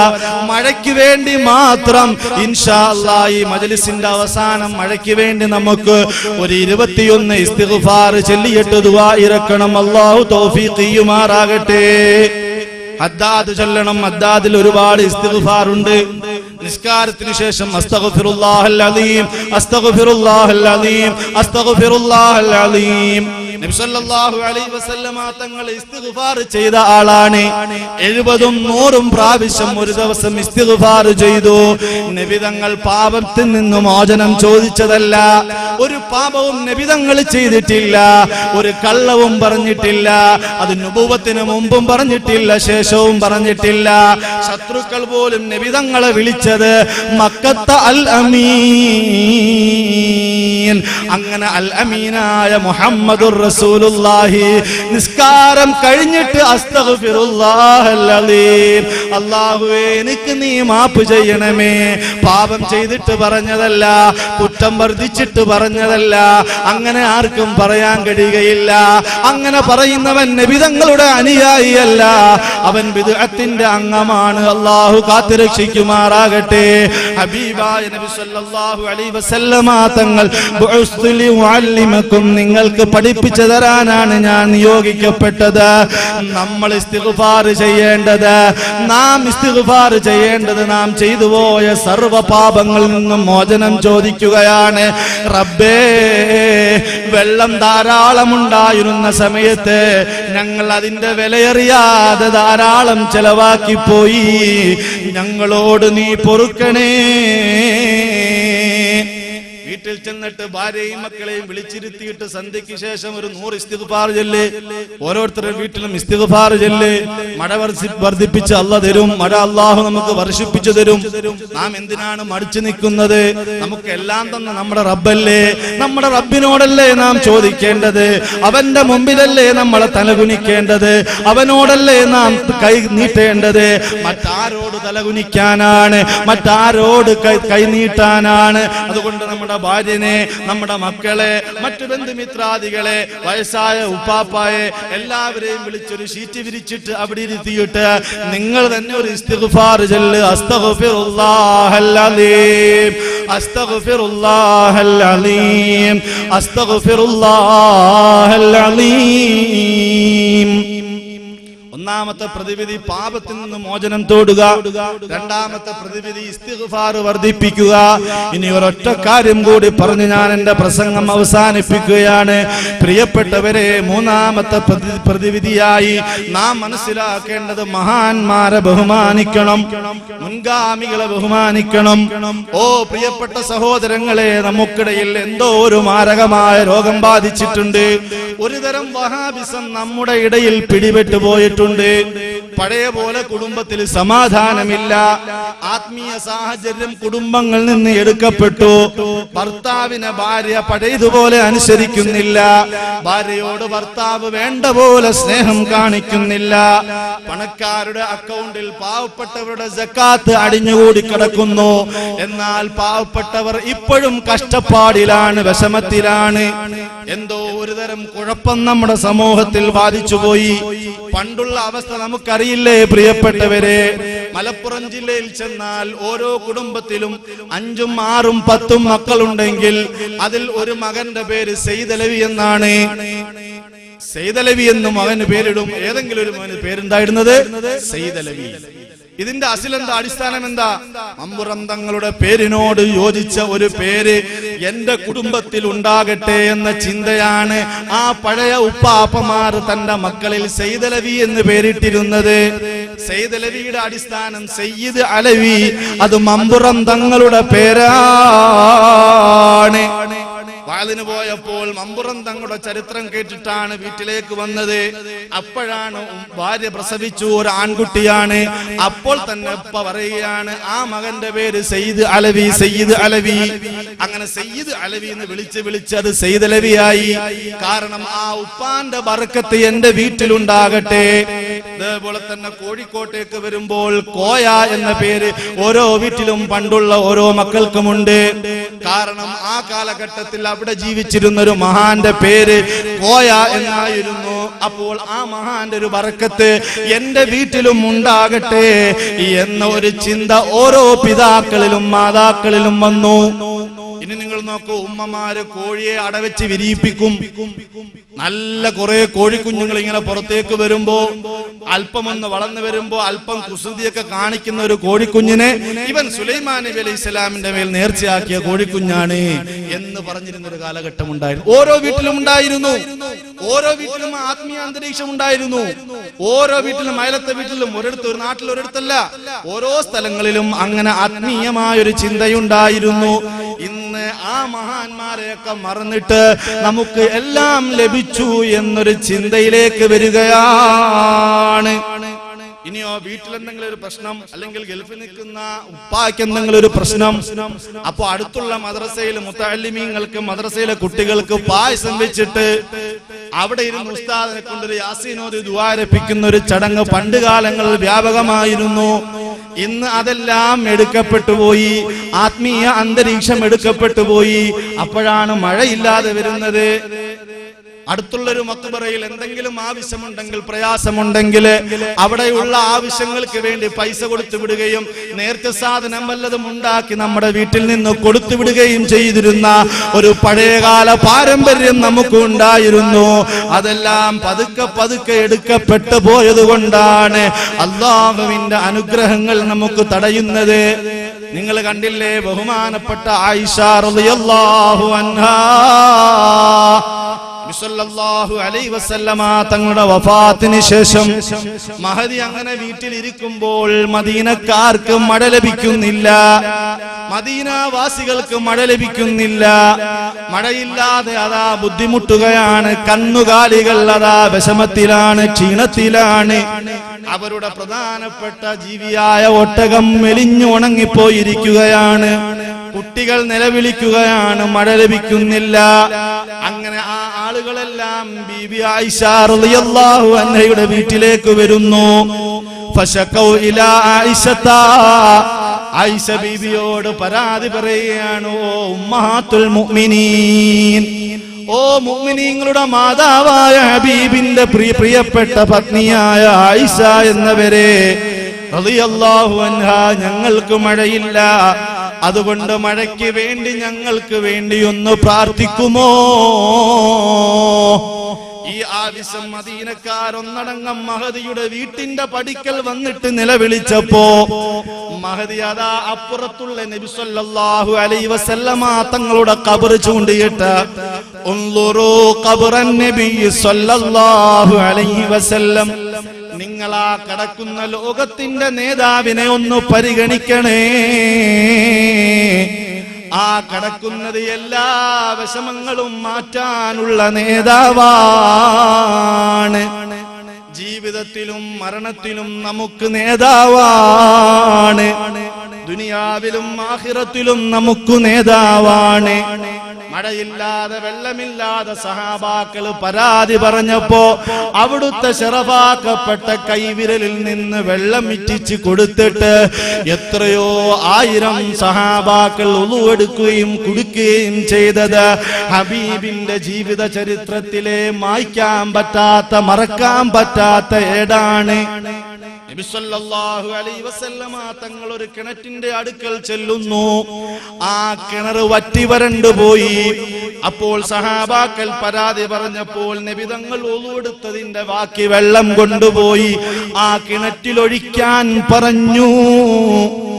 ആ ബാക്കി വെള്ളം കൊണ്ടുപോയി കിണറ്റിലൊഴിച്ചപ്പോൾ അതാ ഉറവ പൊട്ടുന്നത് പോലെ ആ കിണറിലെ വെള്ളം മുകളിലോട്ട് ഉയർന്നു വരുന്നതാണ്. അമാനുഷികമായ കഴിവിൽ നിന്ന് ഹബീബ് വെള്ളം കൊടുത്തിട്ടുണ്ട്.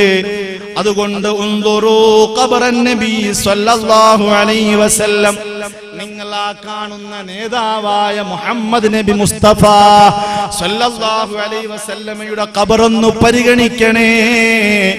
ഫജഅലൂ മിൻഹു കുവൻ ഇലസ്സമാഇ ഹത്താ ലാ യകൂന ബൈനഹു വബൈനസ് സമാഇ സഖഫുൻ.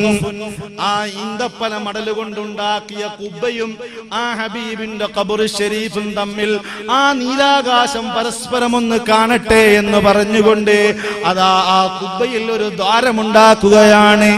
ആ ദ്വാരം ചെറുതായിട്ട് ഹബീബിന്റെ ഖബർ ഷരീഫിലേക്ക് തട്ടുകയാണ്.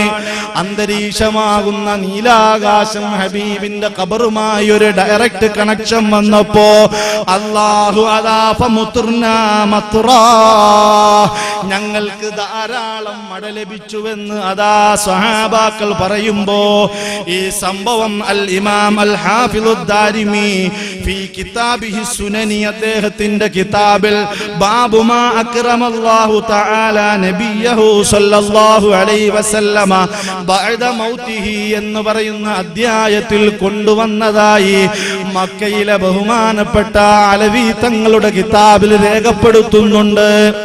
അപ്പോൾ അടുത്തുള്ള മഹാന്മാരുടെ ഖബറിനെ പരിഗണിക്കുക, അവിടെ നിന്ന് ഇസ്തിഗാസയും അതുപോലെ തന്നെ തവസ്സുലും ചെയ്യുക, ആ മഹാന്മാരുടെ ഖബറിലേക്ക് നേർച്ചയാക്കുക, അവരെ ഇടതേടിക്കൊണ്ട് അല്ലാഹുവിനോട് പ്രാർത്ഥിക്കുക. അപ്പോഴാണ് നമുക്ക് മഴയുണ്ടാവുക. പ്രിയപ്പെട്ടവരെ, ഈ ആത്മീയ അന്തരീക്ഷം നാം തിരിച്ചെടുക്കണേ.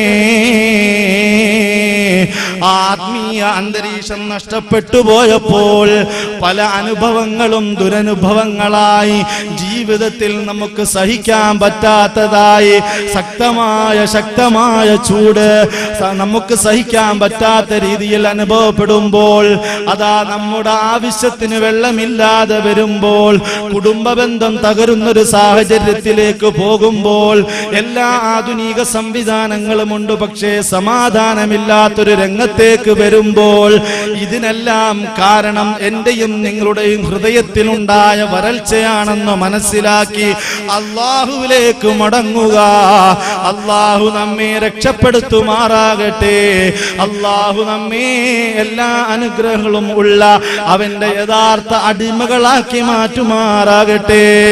അല്ലാഹുമ്മ ഇന്നക കുന്ത ഗഫാറാ ഫഅർസിലിസ് സമാഅ അലൈനാ മിദ്റാറാ. اللهم اسقنا غيثا مغيثا، اللهم اسقنا غيثا مغيثا هنيئا مريئا ولا تجعلنا من القانطين. എല്ലാവരും പ്രാർത്ഥിക്കുകയാണ്. പള്ളികളിൽ നിന്ന് ഉസ്താദുമാർ പ്രാർത്ഥിക്കുന്നു. اللهم اسقنا غيثا مغيثا هنيئا مريئا ولا تجعلنا من القانطين. അല്ലാഹുവേ, ഞങ്ങൾക്ക് നീ മഴ തരണേ തമ്പുരാനെ, ഞങ്ങളെ നീ നിരാശരായവരിൽ പെടുത്തല്ലേ അല്ലാഹ്. ഈ പ്രാർത്ഥന നമുക്കും നടത്തണം. അതിനുവേണ്ടി ഇസ്തിഗ്ഫാർ ചെയ്യണം. അല്ലാഹു അതിന് തൗഫീഖ് ചെയ്യുമാറാകട്ടെ. എല്ലാവരും ഒരു നിമിഷം ഒന്ന് എഴുന്നേറ്റ് നിൽക്കുമോ?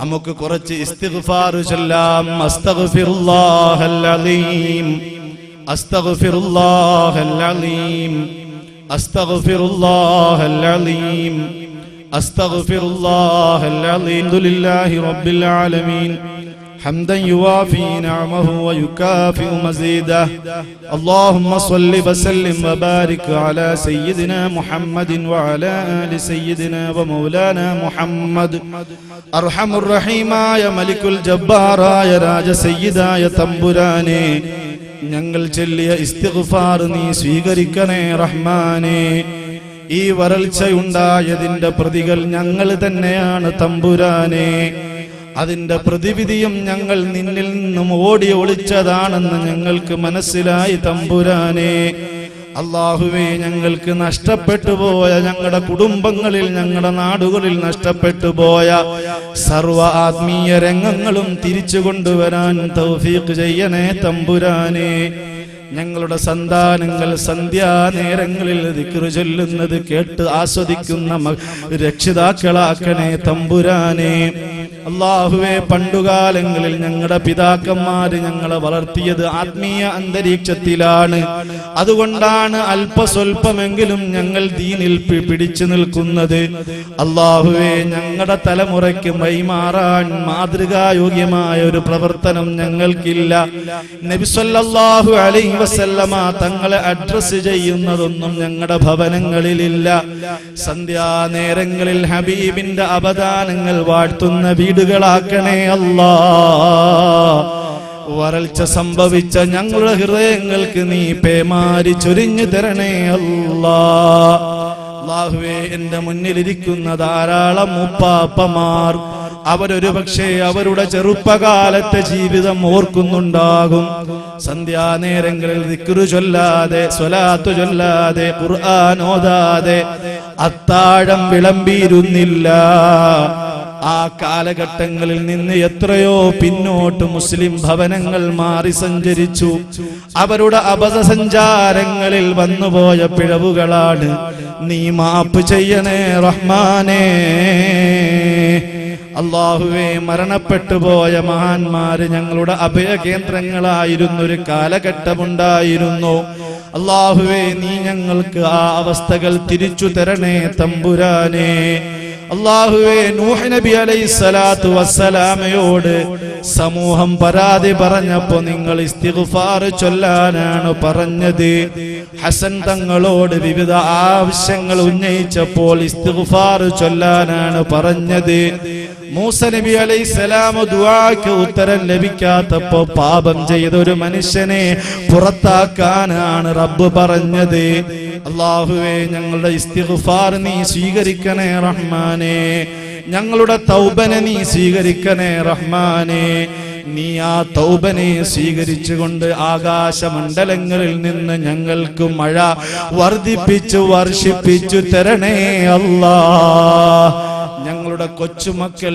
ചൂടുകൊണ്ട് വിഷമത്തിലാണ് അവർക്ക് കുടിക്കാൻ പാല് പോലുമില്ലാത്തൊരു സാഹചര്യത്തിലേക്ക് ഞങ്ങൾ വളർത്തുന്ന മൃഗങ്ങളും അതുപോലെ തന്നെ ചെടികളും സസ്യലതാദികളും ചൂടുകൊണ്ട് ഉരുകുകയാണ് ജോലി ചെയ്യുന്ന സ്ഥലത്ത് അതാ സൂര്യാഘാതമേൽക്കുകയാണ് അല്ലാഹുവേ വെള്ളത്തിനു വേണ്ടി കാത്തു നിൽക്കുന്ന ദിവസങ്ങളോളം പേയ്മെന്റ് കൊടുത്തിട്ട് പോലും വാട്ടർ കിട്ടുന്നില്ല അല്ലാഹുവേ നിന്റെ മഴയല്ലാതെ ഞങ്ങൾക്ക് രക്ഷയില്ല ചൂട് സമയങ്ങളിൽ തുടർന്ന് വിടാറുള്ള കനാലുകളിൽ ഇന്ന് വെള്ളമില്ല മഴയല്ലാതെ രക്ഷയില്ല